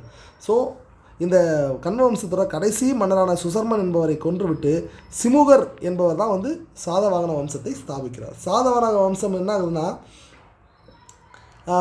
அவங்க காலத்துக்கு பிறகு 540 ஆண்டுகள் ஆட்சி செஞ்சதுக்கப்புறம் அவங்க ஆட்சி செய்த பகுதிகள் 5 பார்ட்ஸாக பிரியுது. அதில் சதன் பார்ட்டு தெற்கு பகுதியில் பல்லவர்கள் வந்து பிடிச்சி ஆட்சி செய்ய ஆரம்பிக்கிறாங்க. சரிங்களா? அடுத்து ஆஃப்டர் மௌரியாஸ். ஸோ திரும்ப ஒரு ரீகேப் பார்த்துருவோம். 16 மகாஜனபதங்கள்லேருந்து மகதம் வருது. மகதத்திலேருந்து முக்கியமான வம்சங்கள் பார்க்கும்போது ஹரியங்க வம்சம், ஹரியங்க வம்சத்திலேருந்து சிசுநாக வம்சம், சிசுநாக வம்சத்திலேருந்து நந்த வம்சம். இதை பற்றி நம்ம ஏற்கனவே கடந்த வீடியோஸ்லேயே பார்த்துருப்போம். இவங்களை பற்றி யார் யாரெல்லாம் ஃபஸ்ட்டு மன்னர் யார் கடைசி மன்னருங்கிறது இதுக்கு முன்னாடி வீடியோவில் பார்த்துருப்போம். நல்லா டீட்டெயில்டாக இருக்கும், அதையும் பார்த்துக்கோங்க. அடுத்து சிசுநாக வம்சத்திலேருந்து நந்த வம்சம், நந்த வம்சத்திலேருந்து மௌரிய வம்சம் வருது. மௌரிய வம்சம் தான் இப்போ கொஸ்டினுக்கான வம்சம். ஸோ இதில் கடைசி அரசர் பிரகத்ரதர். இந்த பிரகத்ரதர் அவரோட சொந்த படைத்தளபதியான புஷ்யமித்ர சுங்கர் என்பவர் கொலை செய்துவிட்டு சுங்க வம்சத்தை ஸ்தாபிக்கிறார். சுங்க வம்சம் உருவான அந்த ஆண்டுங்கிறது கிமு 185 கிமு 73 வரைக்கும். சுங்க வம்சத்தோட கடைசி அரசரான தேவபூதி, ஞாபகம் வச்சுக்கோங்க. இதெல்லாம் ஒவ்வொரு கொஸ்டின். அவர் கடைசி அரசர் யார், கொன்னவர் யாருங்கிறதுனா ஒவ்வொரு கொஸ்டின். அப்போ தேவபூதி என்பவர், அந்த சுங்க வம்சத்தின் கடைசி அரசரான தேவபூதி என்பவரை கொன்றுவிட்டு வாசுதேவ கன்வா அப்படிங்கிற அவரோட சொந்த படைத்தளபதி ஒரு புதிய வம்சத்தை ஸ்தாபிக்கிறார். அதன் பேர் கன்வ வம்சம். கன்வ வம்சத்தோட தோற்றுவிக்கப்பட்ட ஆண்டு வந்து பார்த்திங்கன்னா கிமு 73 கிமு 28 வரைக்கும் அவங்க இருக்காங்க. இந்த கண்வ வம்சத்தின் கடைசி மன்னரோட பேர் சுசர்மன். இந்த சூசர்மன் அப்படிங்கிறவர் வந்து பார்த்திங்கன்னா சாதவாகன வம்சத்தின் கடைசி அரசரான சிமுகர் என்பவர் வந்து கொல்றாரு. கொன்னுட்டு அவர் சாதவாகன வம்சத்தை தோற்றுவிக்கிறார். பட் என்னென்னா இப்போ இது எல்லாமே வந்து இந்த கண்வ வம்சம், சுங்க வம்சம் இதெல்லாம் வந்து கம்ப்ளீட்டாக அந்த நாட்டை மொத்தத்தையும் கைப்பற்றுவாங்க. பட் சாதவாகன வம்சம் மட்டும் என்னென்னா ஆல்ரெடி எஸ்டாப்ளிஷ் ஆகிருக்கும். அவர் என்ன பண்ணியிருப்பாருன்னா கொஞ்சம் ஸ்மால் லெவலில் எஸ்டாப்ளிஷ் ஆகிருப்பாங்க. அவங்க அந்த சூசர்மனை கொண்டதுக்கப்புறம் பெரிய லெவலில் எக்ஸ்பேண்ட் ஆகிடுவாங்க. சரிங்களா? ஒரு சின்ன டிஃப்ரென்ஸ் மட்டும் தான் இதில். இந்த சாதவாகன வம்சம் ரொம்ப காலம் ஆட்சி செய்த ஒரு வம்சம். கிட்டத்தட்ட 540 வருஷம் சென்ட்ரல் இந்தியா, அதாவது ஆந்திராவில் ஆரம்பித்து தெலுங்கானா, கர்நாடகா, அந்த பக்கம் மத்திய பிரதேஷ், இந்த ஏரியாவெலாம் பார்த்திங்கன்னா அவங்க ஆட்சி செஞ்சுருப்பாங்க. இந்த சாதவாகன வம்சம் 5 பகுதிகளாக பிரிகிறது. அதனோட சதன் பார்ட்டை வந்து பார்த்திங்கன்னா பல்லவர்கள் வந்து ஆட்சி செய்கிறாங்க. சரிங்களா? பல்லவர்கள் அந்த சதன் பார்ட்டை வந்து சாதவாகன வம்சம் சிதைந்த பொழுது அது அந்த நாடு 5 பகுதிகளாக சிதறுண்டு போகுது.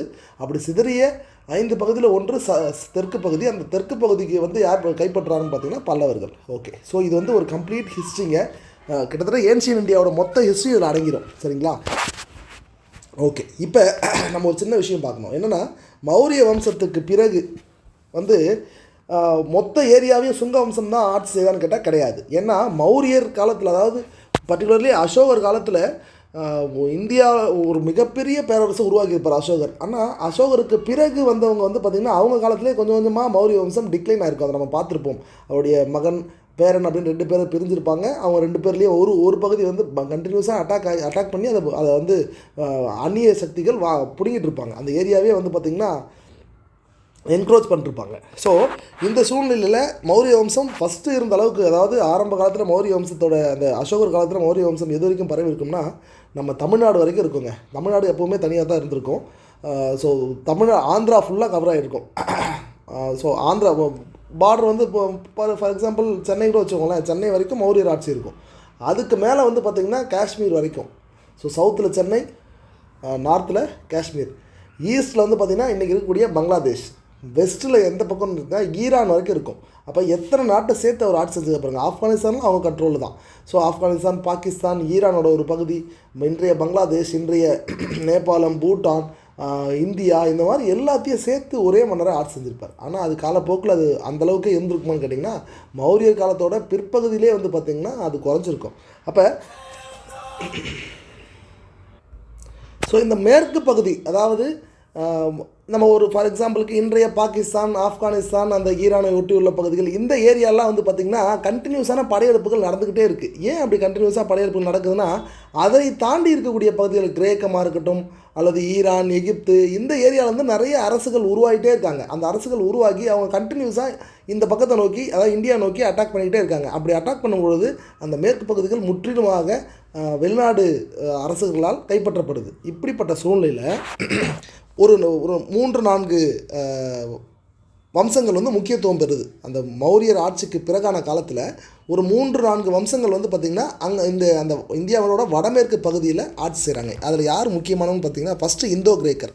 இந்த இந்தோ கிரேக்கர் வந்து பார்த்திங்கன்னா ஃபஸ்ட்டு இவங்க, அது என்ன இந்தோ கிரேக்கர்னால் இந்தியர்களும் கிரேக்கர்களும் இணைந்து உருவான ஒரு சாம்ராஜ்யம். சரிங்களா? அவங்க கிரேக்கர்கள் இந்தியா மீது அலெக்சாண்டர் காலத்தில் படையெடுத்து வர்றாங்க. அப்படி வரும்பொழுது ஒரு புது வம்சம் உருவாகுது. அந்த வம்சத்துக்கு பேர் தான் இந்தோ கிரேக்கன்ஸ் அப்படின்னு சொல்லுவாங்க. இந்தோ கிரீக் அப்படின்னு தமிழ் இங்கிலீஷில் சொல்லுவாங்க. ஸோ இந்த இந்தோ கிரேக்கர்கள் வந்து பார்த்திங்கன்னா ஃபஸ்ட்டு காயின்ஸை வெளியிட்டவங்க இவங்க தான் இந்தியாவில். ஹெலன்சிக் கலைன்னு சொல்லுவாங்க. அதாவது கிரேக்கம் சார்ந்த அந்த கலை, ரொம்ப ஒரு நளினமான சிற்பங்களை வடிவமைக்கிறது, அந்த மாதிரியான விஷயங்களெல்லாம் கொண்டு வந்தது இவங்க தான். காந்தார கலை இவங்களோட காலத்தில் இன்ட்ரடியூஸ் ஆனது தான். சரிங்களா? இந்த இந்தோ கிரேக்கர் வந்து பார்த்திங்கன்னா இதில் முக்கியமான மன்னர்னா மீனாந்தர் அல்லது மிலிந்தா அப்படின்னு சொல்லுவாங்க. ஸோ இந்த மிலிந்தா அல்லது மீனாந்தர் அப்படிங்கிறவர் வந்து பார்த்திங்கன்னா புத்த சமயத்தை, அவர் வேறு ஒரு சமயத்தை ஃபாலோ பண்ணிட்டு இருந்திருப்பார். அவரை வந்து புத்த சமயத்துக்கு யார் கன்வெர்ட் பண்ணியிருப்பாங்கன்னா நாகசேனா அப்படிங்கிறவர் வந்து, அப்படிங்கிற துறவி அவரை புத்த சமயத்திற்கு கன்வெர்ட் பண்ணியிருப்பார். ஸோ இதெல்லாம் முக்கியமான ஃபேக்ட். இந்த மீனாந்தருக்கும் நாகசேனாவுக்கும் இடையில் வந்து பார்த்திங்கன்னா ஒரு உரையாடல் நடக்கும். ஸோ அவங்க 2 பேருக்கு நடுவில் அப்போ மீனாந்தர் நிறைய கேள்விகளை கேட்பார், நாகசேனா அந்த கேள்விகளுக்கு பதிலெலாம் சொல்லுவார். ஸோ அப்படி சொல்லக்கூடிய அந்த கேள்வி மற்றும் பதில்களை வந்து ஒரு உரையாக தொகுத்து வெளியிட்டிருக்காங்க. அதன் பேர் மிலிந்த பான்ஹே அல்லது கொஸ்டின்ஸ் ஆஃப் மிலிந்தா அப்படிங்கிறது தான் இந்த புத்தகத்தோட பேர். ஸோ இந்த புத்தகத்தையும் கேட்பாங்க. மிலிந்த பான்ஹே அல்லது கொஸ்டின்ஸ் ஆஃப் மிலிந்தா அப்படிங்கிறது யாருக்கு இடையிலான உரையாடல், அது எந்த மன்னரை சார்ந்தது, அப்படிலாம் கேள்வி வரும். பார்த்துக்கோங்க. இந்த மீனாந்தரோட ஹெட் குவார்ட்டர்ஸ் என்னன்னு பார்த்தீங்கன்னா அன்றைய காலத்தில் அதன் பேர் சகலா, இன்றைக்கி அதன் பேர் சியால்கோட், பாகிஸ்தானில் இருக்கக்கூடிய சியால்கோட். சரிங்களா, இதுதான் அவங்களோட ஹெட் குவார்ட்டர்ஸாக வச்சு அவர் ஆட்சி செய்கிறார். அடுத்ததாக இந்த இந்தோ கிரேக்கரை வீழ்த்திட்டு சாகர் அல்லது சைத்தியர் அப்படிங்கிற ஒரு அரச வம்சம் உள்ளே வர்றாங்க. ஸோ இவங்க வர்றது கிபி 1ஆம் நூற்றாண்டுலேருந்து 4ஆம் நூற்றாண்டு வரைக்கும் வந்து இந்தியாவில் வடமேற்கு பகுதியை ஆட்சி செய்கிறாங்க. இவங்க வந்து பார்த்திங்கன்னா 5 பிரிவினராக இந்தியாவில் ஆட்சி செஞ்சாங்க. அவங்க 5 பிரிவினர் எங்கெல்லாம் ஆட்சி செஞ்சாங்கன்னா, ஆப்கானிஸ்தான் இருக்கு இல்லைங்களா, அந்த ஏரியாவை மையமாக வச்சு ஒரு சாகர் குரூப்பு, இன்னொன்று பஞ்சாபை மையமாக வச்சு, இன்னொன்று மதுரா மையமாக வச்சு, இன்னொன்று உஜ்ஜயினி, அடுத்தவங்க வந்து பார்த்திங்கன்னா தக்ஷஷிலா. ஸோ ஃபஸ்ட்டு அவங்க வந்து செட்டில் ஆகுது இந்த தக்ஷஷிலா பாகிஸ்தானில் இருக்குது. அந்த தக்ஷஷிலாவை சுற்றி தான் வந்து செட்டில் ஆவாங்க. அப்புறம் 5 பிரிவுகளாக பிரிவாங்க. சரிங்களா, இதில் இந்த உஜ்ஜயினி அப்படிங்கிற அந்த ஏரியாவில் செட்டிலான சாகர்களை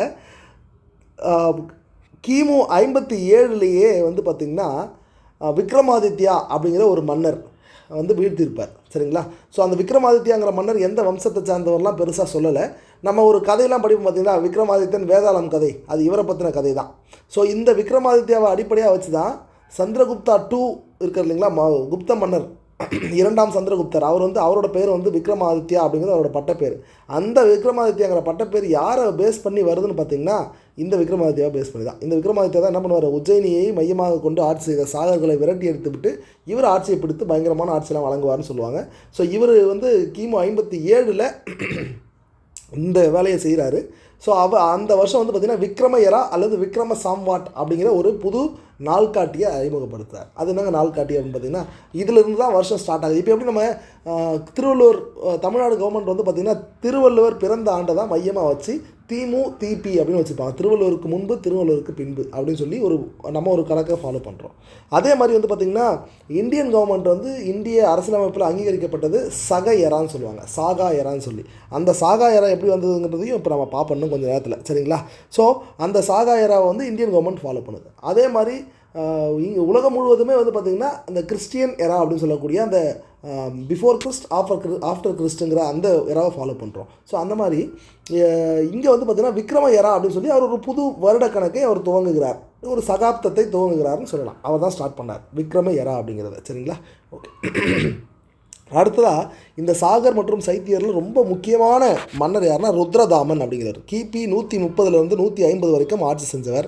இவர் என்ன பண்ணுவார்னா, குஜராத்தின் கத்தியவார் அப்படிங்கிற பகுதியில் இருந்த சுதர்சன ஏரி அப்படின்னு ஒரு ஏரி இருந்ததுங்க. அந்த ஏரியை இவர் புனரமைச்சிருப்பார்.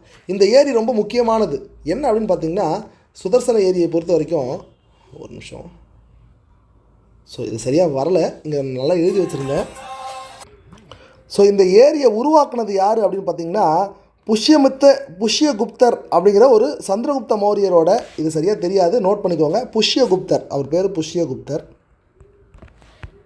ரொம்ப ஒரு மாதிரி தெரியுது, புஷ்யகுப்தர். இந்த புஷ்யகுப்தர் வந்து யாருன்னு பார்த்தீங்கன்னா சந்திரகுப்த மௌரியரோட ஒன் ஆஃப் த படைத்தளபதி. அவருக்கு நிறைய படைத்தளபதிகள் இருப்பாங்க, அதில் ஒருத்தர் தான் அந்த புஷ்யகுப்தர். இந்த புஷ்யகுப்தர் உருவாக்கின அந்த ஏரி இவர் தான் உருவாக்குவார். அந்த சுதர்சன ஏரியை கத்தியவார், அதாவது குஜராத்தின் கத்தியவார் பகுதியில் அந்த ஏரியை உருவாக்குறவர் புஷ்யகுப்தர். அந்த ஏரியில் ஒரு டேமை கட்டினவர் யாருன்னு பார்த்தீங்கன்னா அசோகர். அந்த டேமை ரெண்டு பேர் புனரமைச்சிருப்பாங்க. முதல்ல புனரமைச்சது ருத்ரதாமன், ரெண்டாவதாக புனரமைச்சது ஸ்கந்தகுப்தர். சரிங்களா, அப்படி புனரமைக்கப்பட்ட அந்த ஏரி வந்து பார்த்திங்கன்னா அவங்க காலங்காலமாக புனரமைப்பாங்க இல்லைங்களா. இப்போ சந்திரகுப்த மௌரியரோட காலம்ங்கிறது ஒரு 100-150 கிமு 350. இப்போ இவர் ருத்ரதாமன்கிறது அதுக்கப்புறம் ஒரு 400 வருஷம் கழித்து தான் இவர் வர்றாரு. இன்பிட்வீனில் ஒரு கிமு 350 சந்திரகுப்தர்னா ஒரு 200 சொச்சத்தில் 260 அந்த ரேஞ்சில் வந்து பார்த்திங்கன்னா அசோகர் காலத்தில் அங்கே அணை கட்டுறாங்க. ருத்ரதாமர் அதுக்கப்புறம் ஒரு 200 வருஷம் கழித்து அவர் புனரமைக்கிறாரு. அதுக்கப்புறம் ஸ்கந்தகுப்தர் அவர் ஒரு 400-500 வருடங்கள் கழித்து அவர் திரும்ப புனரமைப்பார். இதில் எப்படி வந்து இந்த ஆதாரங்கள்லாம் இருக்குது, எதுக்கு போய் இதை ஒரு ஏரியை பற்றி இவ்வளோ தூரம் பேசிக்கிட்டு இருக்கீங்க அப்படின்னு கேட்டிங்கன்னா, அந்த ஏரியில் ஒரு முக்கியமான கல்வெட்டு இருக்குங்க, அது பேர் ஜுனாகர் கல்வெட்டு. இந்த ஜுனாகர் கல்வெட்டில் என்ன பண்ணுவாங்கன்னா, அந்த ஏரியை உருவாக்கும் போதே அதில் வந்து ஒரு கல்வெட்டு உருவாக்கியாச்சு. அந்த கல்வெட்டில் இந்த மாதிரி புஷ்யகுப்தர் அப்படிங்கிறவர் வந்து புஷ்யகுப்தர் ஆகிய நான் இந்த ஏரியை உருவாக்கினேன்னு சொல்லி அவர் சொந்தமாக போட்டிருக்கார். அதுக்கப்புறம் அந்த அசோகர் என்ன பண்ணியிருக்காருன்னா, நான் இங்கே ஒரு அணையை கட்டியிருக்கேன், அதே கல்வெட்டில் அவர் எழுதியிருக்கார். அதுக்கப்புறம் அதை புனரமைச்ச ருத்ரதாமன் என்ன பண்ணியிருக்காரு, இந்த ஏரியா அசோகர் கட்டிய இந்த அணையை வந்து நான் புனரமைக்கிறேன்னா திரும்ப அதில் ஏதாச்சும் டேமேஜ்லாம் இருந்ததுன்னா சரி பண்ணி பட்டி டிங்கரிங் வேலை பார்க்குறதுங்க, வேறு ஒன்றும் இல்லை, அதில் டேமேஜ் ஆகிருக்கும், அதெல்லாம் சரி பண்ணுறது, அந்த வேலையை பார்த்துருப்பார். அதை பற்றி ருத்ரதாமனும் மென்ஷன் பண்ணியிருப்பார். அதுக்கப்புறம் அந்த ஸ்கந்தகுப்தரும் என்ன பண்ணியிருப்பார்னா, நானும் இதை புனரமைச்சிருக்கேன்னு சொல்லி அவரும் அதில் வந்து புனரமைப்பு வேலைகளை செஞ்சுட்டு அவரும் அந்த கல்வெட்டில் பொறிச்சிருப்பார். அப்போ ஒரே கல்வெட்டில் கிட்டத்தட்ட அரசர்களோட பொறிப்புகள் இருக்கும், அந்த கல்வெட்டு தகவல்கள் இருக்கும். அதனால தான் அந்த ஜுனாகர் கல்வெட்டு ரொம்ப ரொம்ப முக்கியம். இதில் வந்து பார்த்திங்கன்னா ஜுனாகர் கல்வெட்டில் ருத்ரதாமன் வந்து பியூராக சான்ஸ்கிரிட்டில் அந்த கல்வெட்டை அந்த தகவல்களை சொல்லியிருப்பார். ஒவ்வொருத்தரும் ஒவ்வொரு லாங்குவேஜ் யூஸ் பண்ணியிருப்பாங்க. அதில் ருத்ரதாமன் பியூர் சான்ஸ்கிரிட். சரிங்களா, ஞாபகம் வச்சுக்கணும். ஓகே. ஸோ இது வந்து சாகரில் முக்கியமான அரசரை பற்றியும் அவங்க வந்து சாகர் வந்து இந்தோ கிரேக்கர்களை வீழ்த்திட்டு தான் சாகர் உள்ளே வந்திருப்பாங்க. இப்போ சாகரோட ஒரு பிரிவை வீழ்த்திட்டு பார்த்தியர் அப்படிங்கிறவங்க வந்திருப்பாங்க. இந்த பார்த்தியர் யாருன்னா ஈரான் பகுதியிலேருந்து வந்தவங்க. இவங்க கிபி 1ஆம் நூற்றாண்டுலேருந்து 3ஆம் நூற்றாண்டு வரைக்கும் ஆட்சி செஞ்சுருக்காங்க. வடமேற்கு இந்திய பகுதி தான். அவங்கெல்லாம் இந்தியாவுக்குள்ளே கங்கையை தாண்டிலாம் உள்ளே வர்றதே இல்லை. எல்லாமே கங்கைக்கு அந்த பக்கம் தான் இருப்பாங்க. சரிங்களா, இதில் சாகரில் 5 பிரிவுகள் நம்ம சொல்லிவிட்டோம். அதில் ஒரு பிரிவினரை வீழ்த்திட்டு ஈரான்லேருந்து வந்த பார்த்தியர்கள் அப்படிங்கிறவங்க ஆட்சி அமைக்கிறாங்க. அதில் முக்கியமான ஆள் யாருன்னா கோண்டோ பர்னஸ் அப்படின்ற பேரில் இருக்கக்கூடிய ஒரு மன்னர். இந்த கோண்டோ பர்னஸ் அப்படிங்கிறவர் கிபி 19லேருந்து 45 கிபி 45 வரைக்கும் இந்தியாவில் ஆட்சி செஞ்சுருக்கார். அவரும் வடமேற்கு பகுதி தான். இவரை பற்றி குறிப்பிட்ட கல்வெட்டுக்கு பேர் தகி இ பாய் கல்வெட்டு. தகி இ பாய் அப்படின்னு கூட வச்சுங்களேன், தகிபாயின்னு கூட வச்சுக்கோங்க, தகிபாய் கல்வெட்டு. சரிங்களா, இவரோட காலத்தில் தான் சென்ட் தாமஸ், அதாவது இயேசு கிறிஸ்துவின் நேரடி சீடரான புனித தாமஸ் அப்படிங்கிறவர் இந்தியாவுக்கு வர்றார். சரிங்களா, இந்த தாமஸ் இந்தியாவுக்குள்ளே வந்து கிறிஸ்துவ மதம் பரப்பிட்டு சென்னையில் இருக்கு இல்லைங்களா, நம்ம சென்ட் தாமஸ் மவுண்ட்டுன்னு சொல்லுவாங்க. தாம்பரத்துக்கும் கிண்டிக்கு நியர்பைன்னு வச்சுக்கலாம். தாம்பரத்தெலாம் விட்டுருங்க, கிண்டிக்கு நியர்பையில் இருக்கும். அங்கே தான் இவரோட சமாதி இருக்குது. அவரை வந்து அடக்கம் பண்ண ஸ்தலம் இருக்குது. அவர் இயேசு கிறிஸ்துவ நேரடி சீடர். அவரோட இயேசு கிறிஸ்து காலத்தில் அவர் கூடவே வாழ்ந்தவர். ஸோ இவரை வந்து இங்கே தான் கல்லால் அடித்து கொண்டு இருப்பாங்கன்னு சொல்லுவாங்க. சரிங்களா, அந்த மாதிரி அந்த காலத்தில் ஏதோ ஒரு மத பூசல்னால அவர் வந்து படுகொலை செய்திருப்பாங்கன்னு சிலர் சொல்லுவாங்க. இல்லை இயற்கையாக இறந்தாருன்னு சிலர் சொல்லுவாங்க. பட் அவரோட கல்லறை வந்து இங்கே சென்ட் தாமஸ் மவுண்ட்டுன்னு சொல்லக்கூடிய கிண்டி பக்கத்தில் இருக்குது. சரிங்களா, இவர் எப்போ இந்தியாவுக்கு வந்தார்னா கோண்டோ பர்னஸ் அப்படிங்கிற மன்னர் ஆட்சி செய்த காலத்தில் தான். ஞாபகம் வச்சுக்கணும். அடுத்து இவங்களை எல்லாத்தையும் வீழ்த்திட்டு தான் குஷானர்கள் உள்ளே வர்றாங்க. இந்த குஷானர்கள் யாருன்னா சென்ட்ரல் ஏஷியா பகுதியிலேருந்து வர்றவங்க. சென்ட்ரல் ஏஷியாங்கிறது இன்றைக்கி இருக்கக்கூடிய தஜிகிஸ்தான், உஸ்பெகிஸ்தான், கிர்கிஸ்தான், இந்த மாதிரி இந்த ஏரியாவில் இருக்குது இல்லைங்களா, இந்த ஏரியாவிலேருந்து வரக்கூடியவர் தான் இந்த குஷானர்கள். இவங்க யூச்சி அப்படிங்கிற பழங்குடியை சார்ந்தவர்கள். ஸோ இவங்க என்ன பண்ணுறாங்க, இவங்களும் வழக்கம் போல் சாகாவை டிஃபீட் பண்ணிவிட்டு பாக்டீரியா அப்படிங்கிறது ஒரு ஏரியா, அது ஒரு உயிரின்னு நினச்சிடாதீங்க, அது ஒரு ஏரியாவும் இருக்குது. அந்த காலத்தில் பாக்டீரியர்கள்னு சொல்லுவாங்க. அந்த பாக்டீரியா ஏரியாவை கைப்பற்றி அதுக்கப்புறம் அங்கேருந்து காபூலை கைப்பற்றுகிறார். அதுக்கப்புறம் காந்தாரத்தை கைப்பற்றி ஸோ பாகிஸ்தான் வரைக்கும் வந்துடுறார். ஸோ இவர் வந்து அந்த ஒரு பெரிய ஏரியாவை இவர் கண்ட்ரோல் பண்ணுறாரு. இந்த குஷானர்களில் அந்த வம்சத்தை தோற்றுவித்தவர் யாருன்னா முதலாம் காட் பீசஸ் அப்படின்னு சொல்லுவாங்க. கிபி 15லேருந்து 64 வரைக்கும் இருந்தவர். இவர் தான் ஃபவுண்டர். இவருக்கு இன்னொரு பேர் வந்து குஜிலா காட் பீசஸ். ஸோ இவர் தான் அந்த குஷான வம்சத்தை தோற்றுவிக்கிற ஃபவுண்டர் இவர். ஸோ ஞாபகம் வச்சுக்கணும். அதுக்கடுத்து வந்து இவர் வந்து நிறைய நாணயங்கள்லாம் வெளியிடுவார். அடுத்து காட் பீசஸ் 2 அப்படின்னு சொல்லுவாங்க. அவர் பேர் வீமா காட் பீசஸ். இவர் 64 கிபி 64லேருந்து 78 வரைக்கும் ஆட்சியில் இருந்தவர். இவர் ஒரு சிறந்த சிவபக்தர். தன்னுடைய நாணயங்களில் சிவனோட உருவங்களை பொறிச்சு வச்சுருப்பார், திரிசூலத்தை பொறிச்சு வச்சுருப்பார். அந்த மாதிரியான ஆள் இவர். சரிங்களா, அப்போ காட் பீசஸில் 2 பேர்.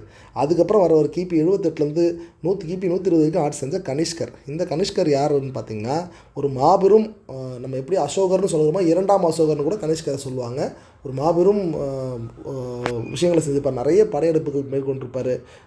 சைனாவுக்கு எதிராலாம் படையெடுத்திருப்பார். மங்கோலியர்கள் வழக்கமாக இந்தியாவில் படையெடுப்பாங்கன்னு சொல்லுவாங்க. இவர் மங்கோலியர்களுக்கு எதிராக படையெடுத்து நிறைய ஏரியாவை பிடிச்சி வச்சுருந்துருப்பார். இவர் அந்த மாதிரி பயங்கரமான படையெடுப்பாளர்.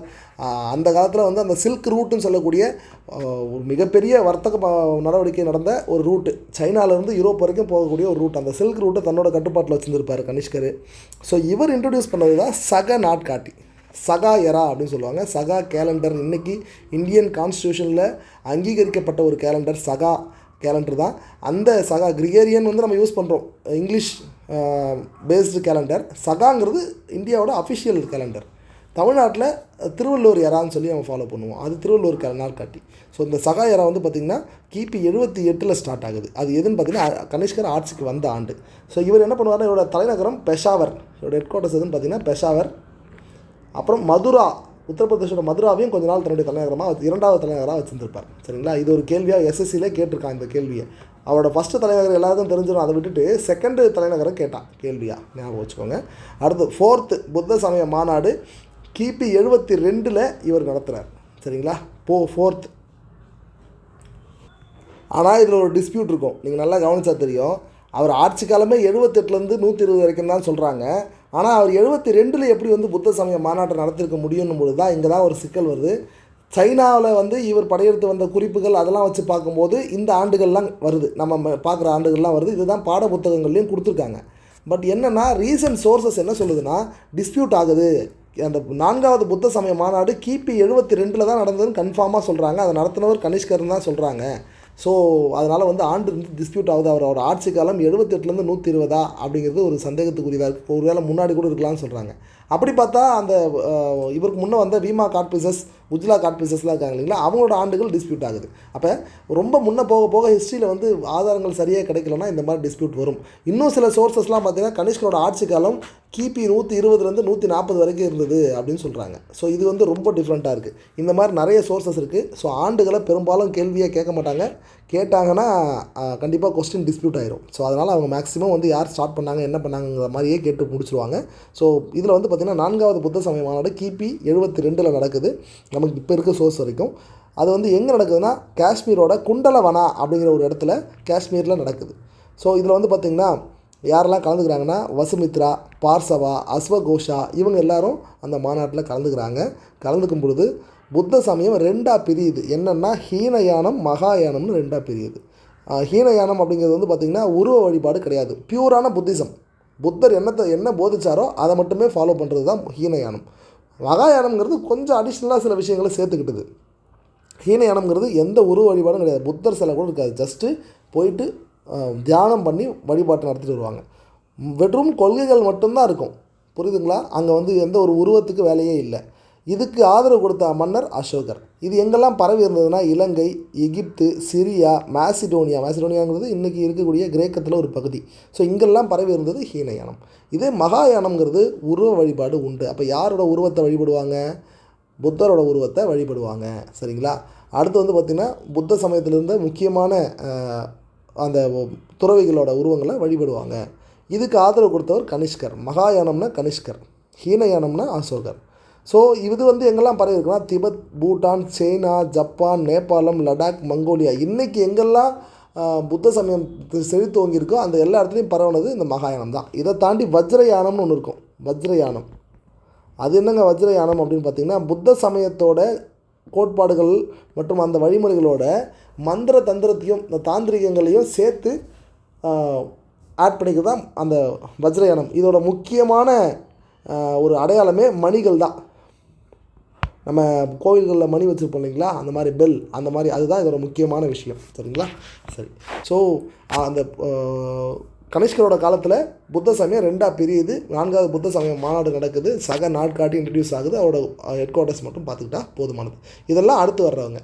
ஸோ இது வந்து இந்த 4 அரசர்களும், அதாவது இந்தோ கிரேக்கஸ், சாகர், அப்புறம் பார்த்தியர், குஷானர், இந்த 4 பேரும் மௌரியருக்கு பிறகு இந்தியா மீது படையெடுத்து வந்த முக்கியமான நபர்கள். சரிங்களா?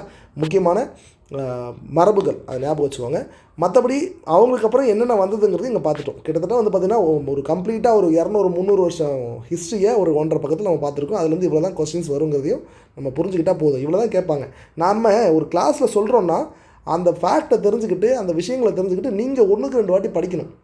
வீடியோ மட்டும் பார்த்துட்டு போய் ஞாபகம் வரணும் இருக்கக்கூடாது. 1க்கு 2 வாட்டி படித்தா தான் வரும். சரிங்களா? நெக்ஸ்ட்டு, தனது தலைமை தளபதியால் கொல்லப்பட்டு சுங்க வம்சம் நிறுவப்படுவதற்கு காரணமான கடைசி மௌரிய மன்னர் யார்? நம்ம ஏற்கனவே பார்த்துட்டோம். கடைசியாக பார்த்தது தான் SSC GDயில் February 21 அன்னைக்கு நடந்த ஷிஃப்ட் 2ல் கேட்கப்பட்ட கேள்வி. நீங்களே ஆன்சர் பண்ணலாம். பிரகத்ரதர் தான் இதுக்கான ஆன்சர். கடைசி மௌரிய மன்னர் யார்? பிரகத்ரதர். சம்பிரீதிங்கிறது வேறு. பிந்துசாரர் அப்படிங்கிறவர் அசோகரோட அப்பா. தசரதர், சம்பிரீதி, இவங்க 2 பேருமே வந்து பார்த்திங்கன்னா அசோகருக்கு பின்பு வந்தவங்க. சரிங்களா? ஓகே. ஸோ நம்ம இந்த தசரதர், சம்பிரீதியை பற்றியும் நம்ம ஆல்ரெடி பார்த்துருப்போம். சரிங்களா? ஸோ இந்த மாதிரி ஒரு விஷயத்தை வந்து நம்ம ஏற்கனவே பார்த்துருக்கோம் அப்படின்னா அதை திரும்ப நீங்கள் ஒரு வாட்டி பார்த்துக்கணுன்னு அர்த்தம். சரிங்களா? நம்ம இதுக்கு முன்னாடி கொஸ்டின்ஸில் பார்த்துருப்போம், இதுக்கு முன்னாடி வீடியோலையுமே பார்த்துருப்போம், பார்ட் 2லையும் பார்த்துருப்போம். அதை நல்லா ஒரு வாட்டி நீங்கள் செக் பண்ணிக்கோங்க. நம்ம வீடியோங்கிறதால ரொம்ப தூரம் அதை பற்றி எக்ஸ்பிளைன் பண்ணிட்டே போக முடியாது. அடுத்து, கடைசி சுங்க ஆட்சியாளர் மறைவுக்கு பிறகு கண்வ வம்சத்தை நிறுவியவர் யார்? கண்வ வம்சத்தை நிறுவனர் யார்? வாசுதேவ கன்வர். ஸோ கடைசி சுங்க அரசர் யார்? இந்த தேவபூதி அப்படிங்கிற கடைசி சுங்க வம்ச மன்னரை கொன்று விட்டு தான் வாசுதேவர் வந்து ஆட்சிக்கு வர்றார். இதில் மினாந்திரை பற்றி நம்ம பார்த்துட்டோம். மிலிந்த பான்ஹே, நாகசேனர் அவர் மாற்றினது. மிலிந்த பான்ஹே வந்து அவர் 2 பேருக்கு இடையில் நடந்தது. இந்தோ கிரேக்கரில் ஒரு முக்கியமான அரசர் அப்படிங்கிறதுலாம் நம்ம பார்த்துட்டோம். டெமெட்ரியஸ் அப்படிங்கிறது யார் அப்படின்னு பார்த்திங்கன்னா இந்த இந்தோ கிரேக்கர்னு ஒரு வம்சம் பார்த்தேன் இல்லைங்களா, அந்த இந்தோ கிரேக்க வம்சத்தை தோற்றுவித்தவர் இந்த டெமெட்ரியஸ் தான். இந்தோ கிரேக் அந்த வம்சத்தை தோற்றுவித்தவர் இந்த டெமெட்ரியஸ் தான். சரிங்களா? ஓகே. ஸோ இதுக்கான நம்ம ஆல்ரெடி பார்த்தாச்சு, டிஸ்கஸ் பண்ணியாச்சு. நெக்ஸ்ட்டு, கடைசி சுங்க ஆட்சியாளர் அவரது அமைச்சரால் எந்த நூற்றாண்டில் கொல்லப்பட்டார்? எந்த நூற்றாண்டு அப்படின்னு பார்த்தீங்கன்னா கிமு 1ஆம் நூற்றாண்டா? அவர் கொல்லப்பட்ட ஆண்டு வந்து பார்த்திங்கன்னா கடைசி சுங்க ஆட்சியாளரான தேவபூதி இருக்கார் இல்லைங்களா, தேவபூதி வந்து அவருடைய அமைச்சர். ஆக்சுவலி அவர் நம்ம வந்து படைத்தளபதி சொல்லியிருப்போம், அவர் அமைச்சர்னு இவங்க சொல்கிறாங்க. ஓகே, ஏற்றுக்கலாம். அமைச்சர்னு சொல்லக்கூடிய வாசுதேவ கன்வர், அந்த வாசுதேவ கன்வரால்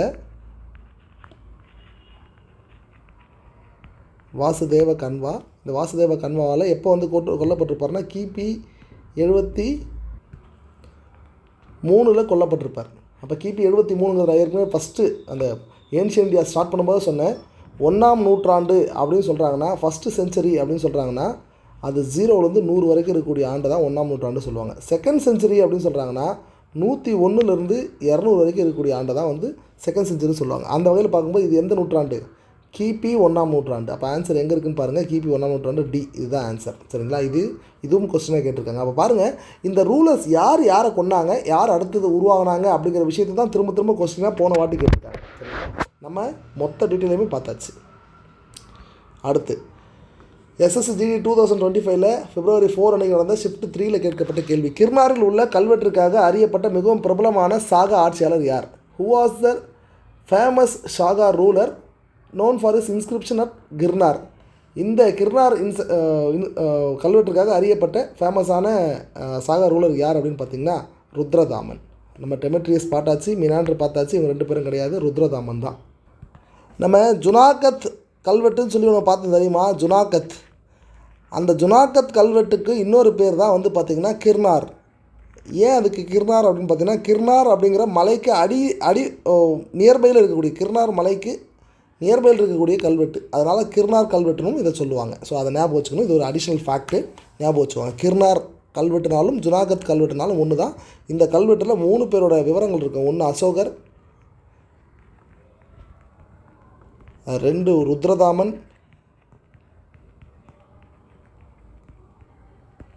3 ஸ்கந்தகுப்தர். இந்த 3 பேரோட விஷயங்களும் இந்த ஒரே கல்வெட்டில் இருக்கும். அதனால தான் இந்த கிர்னார் அல்லது ஜுனாகத் கல்வெட்டுங்கிறது ரொம்ப ரொம்ப முக்கியமான ஒரு கல்வெட்டு, இதை ஞாபகம் வச்சுக்கணும். சரிங்களா? அடுத்து, which Iranian origin group was known in Indian sources as Saka Pallava? Shaka Pallava என்று அறியப்பட்ட ஈரானிய வம்சக்குழுக்கள் யார் அப்படின்னு கேட்குறாங்க. யார் அப்படின்னு பார்த்தீங்கன்னா சாகா பல்லவா. சரிங்களா? நீங்கள் ஷாகா அப்படின்னா சாகர்களை சொல்லிடலாங்க. ஷாகா பல்லவான்னு யாருன்னு பார்த்தீங்கன்னா பார்த்தியர்களை தான் சொல்லுவாங்க. இது வந்து என்னென்னு பார்த்தீங்கன்னா 20 February 2025 நடந்த ஷிஃப்ட் 1 கேட்கப்பட்ட கேள்வி. ஸோ குஷானர்கள் யாருங்கிறத நம்ம ஏற்கனவே பார்த்துட்டோம், அவங்க கிடையாது. இந்தோ கிரேக்கர்கள் யாருன்னு பார்த்தாச்சு, சாகாக்கள் யாருன்னு பார்த்தாச்சு.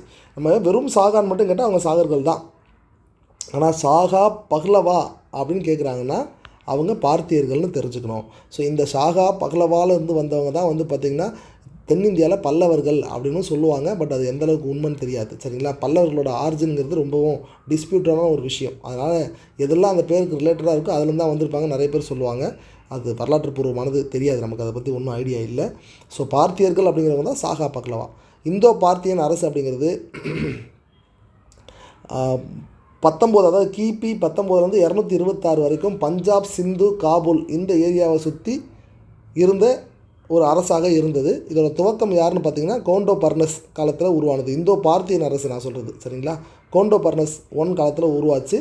ஸோ இவர் வந்து பார்த்திங்கன்னா கிங் ஆஃப் கிங்ஸ் அப்படிங்கிற ஒரு பட்டத்தை, ராஜாதி ராஜா அப்படிங்கிற பட்டத்தை ஏற்றுக்கிட்டார் இவர். சரிங்களா? இவரோட கேபிட்டல் வந்து பார்த்திங்கன்னா தக்ஷஷீலா. ஸோ இதில் வந்து பார்த்திங்கன்னா கோண்டோ பர்னஸ் 1 பற்றி நம்ம பார்க்குற இவர் தான் துவங்குறாரு. அவர் மட்டும் இல்லாமல் அதுக்கடுத்து கோண்டோ பர்னஸ் 2, கோண்டோ பர்னஸ் 3, கோண்டோ பர்னஸ் 4னு சொல்லி மொத்தம் 4 மன்னர்கள் அதே பேரில் வந்திருப்பாங்க.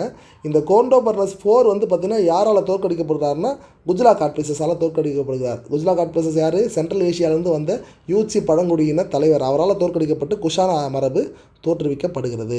இந்த கோண்டோ பர்னஸ் காலத்தில் தான் சென்ட் தாமஸ் இந்தியாவுக்கு வர்றாரு அப்படிங்கிற விஷயத்தை நம்ம பார்த்தோம். சரிங்களா? இது ஞாபகம் வச்சுட்டா போதுமானது. சாகா பஹ்லவா அப்படிங்கிறது இந்தோ பார்த்தியனியன் அரசை குறிக்கக்கூடிய ஒரு பெயர்.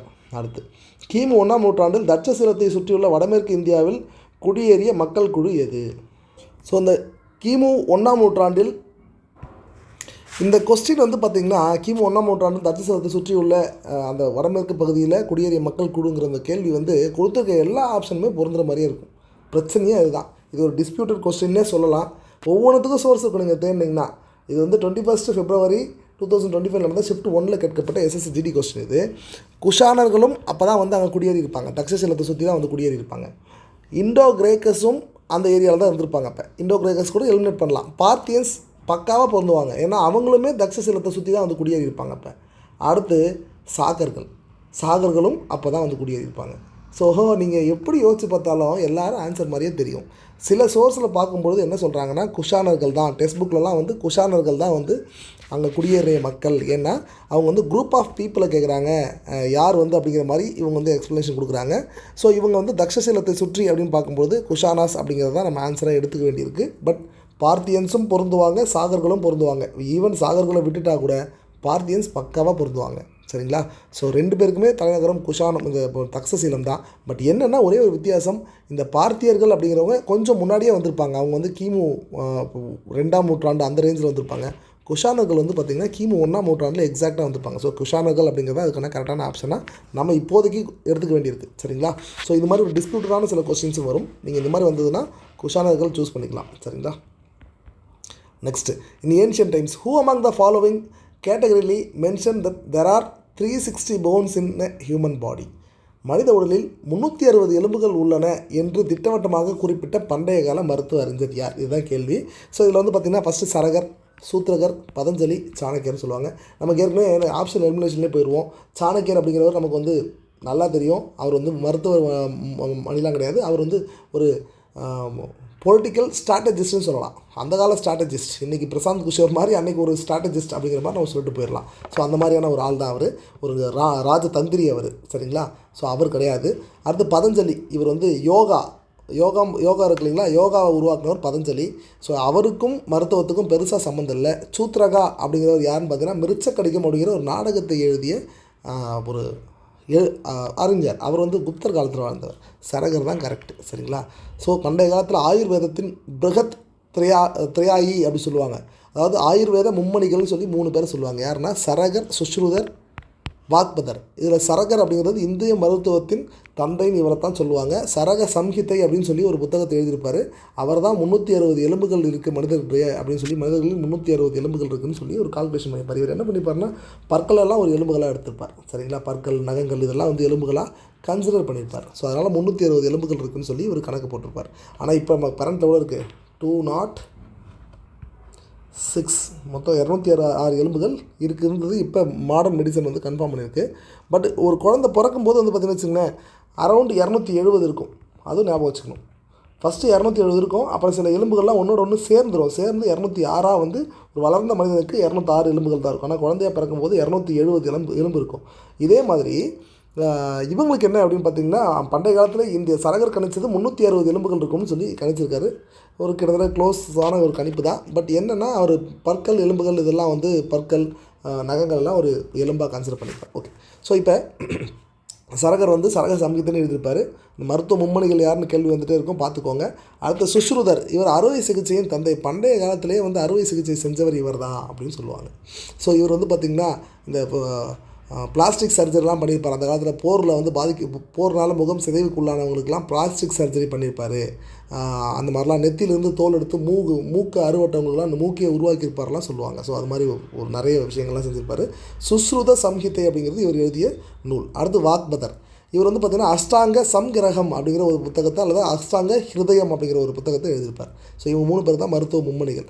இதெல்லாம் தாண்டி தன்வந்திரி அப்படின்னு ஒருத்தர் சொல்லுவோம். இந்த தன்வந்திரி யாருன்னு பார்த்தீங்கன்னா ஆயுர்வேதத்தோட தந்தையே இவர் தான். சரிங்களா? இவர் வந்து கடவுளாகவும் கருதுவாங்க.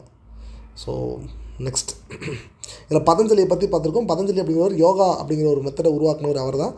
ஸோ இவர் வந்து பார்த்திங்கன்னா மகாபாஷ்யம் அப்படின்னு ஒரு நூல் எழுதியிருப்பார். இந்த மகாபாஷ்யம் அப்படிங்கிறது என்னென்னு பார்த்திங்கன்னா, சமஸ்கிருத இலக்கண நூலான அஷ்டத்தியாயி அப்படின்னு ஒரு நூல் இருக்குது. அந்த நூல் எழுதினவர் பாணினி. இந்த பாணினி எழுதிய அஷ்டத்தியாயி நூல் வந்து பார்த்திங்கன்னா, இப்போ தமிழுக்கு எப்படி தொல்காப்பியம், அகத்தியம்னு சொல்கிறோமோ அந்த மாதிரி சமஸ்கிருதத்துக்கு ஒரு டீட்டெயில்டான இலக்கண நூல், கிராமர் நூல் இதுதான்.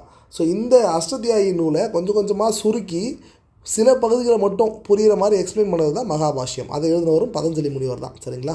அஷ்டாங்கிக யோகா அப்படிங்கிற ஒரு விஷயத்தை கொண்டு வந்தவரும் இவர் தான். பதஞ்சலினா யோகா அப்படிங்கிறது ஞாபகம் வச்சுக்கோங்க. ஓகே, நெக்ஸ்ட்டு, பிற்கால குப்தர்களை தோற்கடித்ததாக கூறும் மௌகரி மன்னன் யார்? ஸோ இந்த மௌகரியை பற்றி தமிழ்நாட்டில் நம்ம பெருசாகவே கேள்விப்பட்டே இருக்க மாட்டோம். ஒரே ஒரு இடத்துல சும்மா ஹிஸ்ட்ரியில் ஒரு எங்கே வரும்னா, ஹர்ஷவர்தர் அவரோட அண்ணன் ராஜ்யவர்தர் பதவியில் இருக்கும்போது அவரோட தங்கையை வந்து பார்த்திங்கன்னா இந்த மாதிரி மௌகரி மன்னனான அப்படின்னு சொல்லி ஒரு வார்த்தையை சொல்லுவாங்க. அவருக்கு கல்யாணம் பண்ணி கொடுத்தாங்க ராஜஸ்ரீயை. இவங்களுக்கு மௌகரி மன்னனான இவர் அந்த கிரகவர்மனுக்கு கல்யாணம் பண்ணி கொடுத்தாங்க அப்படிங்கிற ஒரே ஒரு வார்த்தை மட்டும் தான் வரும். அதை தாண்டி வேறு எதுவுமே வராது. புரியுதுங்களா? ஸோ அப்போ நம்ம மௌரி இவன் வந்து என்ன பண்ணியிருக்கான், நார்த் இந்தியாங்கிறதால அவன் கொஞ்சம் டீட்டெயிலாக அங்கே ஒரு இம்பார்ட்டன்ஸ் கொடுத்துருக்கான். பாருங்கள், இதில் ஏன்ஷியன் இந்தியாவை பொறுத்த வரைக்கும் அவன் குப்தர்களை பற்றி கேட்கவே இல்லை, குப்தரை தாண்டி கேட்டிருக்கான். சரிங்களா? அதே மாதிரி மெடிவலில் சுத்தமாக கேட்கல. ஸோ இந்த வாட்டி அப்படியே வரும்னு எதிர்பார்க்கக்கூடாது. நான் என்ன சொல்கிறேன்னா, அட்லீஸ்ட் ஒரு பேசிக்காவது வாசிச்சுட்டு போங்க. உங்களுக்கு ரொம்ப முடியலன்னா வச்சுங்களேன், நம்ம புக் இருக்குது பாருங்கள், அரிஹந்த் அப்படின்னு சொல்லி ஒரு புக் இருக்கும். அதில் வந்து 3 வெர்ஷன்ஸ் இருக்கும். பெருசு ஒன்று இருக்கும், சின்னது ஒன்று இருக்கும், மிடில் சைஸ் ஒன்று இருக்கும். நீங்கள் மிடில் சைஸ் வாங்கி வாசித்தா கூட போதும், ரொம்ப சிம்பிளாக இருக்கும். இல்லை ஒரு 100 ருபீஸ்க்கு அரிஹந்தில் ஒரு சின்ன புக் ஒன்று இருக்கும், அந்த புக்கை கூட வாங்கி அதில் கூட ஹிஸ்ட்ரி வாசிட்டு போனால் கூட போதும். ஜிடியில் வரக்கூடிய ஹிஸ்ட்ரி கொஸ்டின்ஸ் எல்லாமே அதில் கவர் ஆகிரும். சரிங்களா? அது இங்கிலீஷில் இருக்கும். தமிழில் முடிஞ்ச வரைக்கும் நான் ஒரு புக் ஒன்று ரெடி பண்ணலான்னு இருக்கேன், ரெடி பண்ணி கொடுக்குறேன். Okay, next. ஸோ இதை பிற்கால குப்தர்களை தோற்கடித்ததாக கூறும் மௌகரி மன்னன் யாருன்னு கேட்குறாங்க. இதில் கொடுத்துருக்கக்கூடிய 4 மன்னர்களுமே மௌகரி மன்னர்கள் தான். ஈசானவர்மன், அவந்திவர்மன், கிரகவர்மன், சர்வவர்மன், இவங்க 4 பேருமே மௌகரி வம்சத்தை சார்ந்தவர்கள் தான். இந்த மௌகரி வம்சத்தை சார்ந்த இதில் யார் வந்து பிற்கால குப்தர்களையே தோற்கடிச்சுன்னு சொல்கிறது யாருன்னா சர்வவர்மன் அப்படிங்கிற அந்த மன்னர் தான் அதை சொல்லியிருப்பார். சரிங்களா? இது எப்போ கேட்கப்பட்ட கேள்வின்னு பார்த்தீங்கன்னா 17 பிப்ரவரி 2025 நடந்த ஷிஃப்ட் 3 கேட்கப்பட்ட கேள்வி.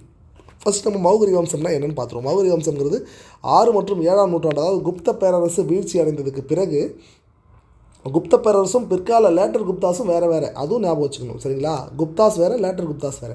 அதோட கண்டினியூவேஷன் நம்ம நினச்சிக்கலாம். பட் என்னென்னா இன்பிட்வீனில் ஒரு கேப் வரும். சரிங்களா? ஸோ இந்த மௌகரி வம்சங்கிறது அந்த குப்தாஸுக்கும் லேட்டர் குப்தாஸுக்கும் இடைப்பட்ட ஒரு குறுகிய காலத்தில் ஆட்சி செஞ்சவங்க. 6th to 7th century இந்த பீரியடில் தான் இருந்தாங்க. இவங்களோட கேபிட்டல் வந்து கன்னோஜ். ஸோ இவங்க ஒரு முக்கியமான விஷயத்தை பண்ணியிருப்பாங்க. அது வரைக்குமே குப்தர்கள் பீரியட் வரைக்குமே பாட்னா தான் வந்து இந்தியாவில் முக்கியமான ஒரு நகரமாக இருந்தது. பாட்னா அப்படிங்கிறது இப்போ நீங்கள் 16 மகாஜனபதாஸில் ஆரம்பித்து அசோகர் எல்லா காலத்துலேயுமே பாட்னா ஒரு முக்கியமான ஏரியாவாக இருந்துட்டு வரும். ஆனால் அதுக்கப்புறம் கன்னோஜ் ஒரு முக்கியமான ஏரியான்னு கொண்டு வந்தது வந்து பார்த்திங்கன்னா இவங்க தான். அதுக்கு ஒரு பாட்னாவுக்கு மாற்றாக கன்னோஜை தூக்கி பிடிச்சவங்க யாருன்னா மௌகரி வம்சம். அவங்களோட கேபிட்டல் கன்னோஜ். ஸோ இவங்க வந்து பார்த்திங்கன்னா அந்த ட்ரைபாட்ரியட் ஸ்ட்ரகிளில் இவங்களும் சிக்கியிருப்பாங்க. என்ன ட்ரைபாட்ரியட் ஸ்ட்ரகிள்னா, இந்த கன்னோஜ் இருக்குது இல்லைங்களா, அந்த கன்னோஜ் ஏரியாவை யார் கைப்பற்றுறது? ஏன்னா கன்னோஜ் வந்து ரொம்ப வளமான ஒரு பகுதியாக இருக்குது. அதை யார் கைப்பற்றுறதுன்னு பாலர்கள், ராஷ்டிரகூடர்கள், பிரதிகாரர்கள், இவங்க 3 பேருக்கும் நடுவில் ஒரு வார் நடந்திருக்கும். அந்த வாரில் இந்த கன்னோஜ் ஏரியா சம்மந்தப்பட்டிருக்கும். சரிங்களா? இந்த ட்ரைபாட்ரியட் அந்த ஒரு ட்ரைபாட்ரியட் ஸ்ட்ரகிள்னால தான் வந்து இங்கிருந்த மிகப்பெரிய அரசுகள்லாம் வீக் ஆகி வெளிநாடுகளிலிருந்து அரேபியர் படையெடுக்கும்போது படையெடுத்து ஈஸியாக உள்ளே வர முடிஞ்சதெல்லாம் சொல்லுவாங்க. சரிங்களா? இது விட்டுருவோம், டோட்டலி டிஃப்ரெண்ட் கான்செப்ட்டு. நான் ஜஸ்ட்டு கன்னோஜுங்கிற நேமுக்காக அதை நான் மென்ஷன் பண்ணியிருக்கேன்.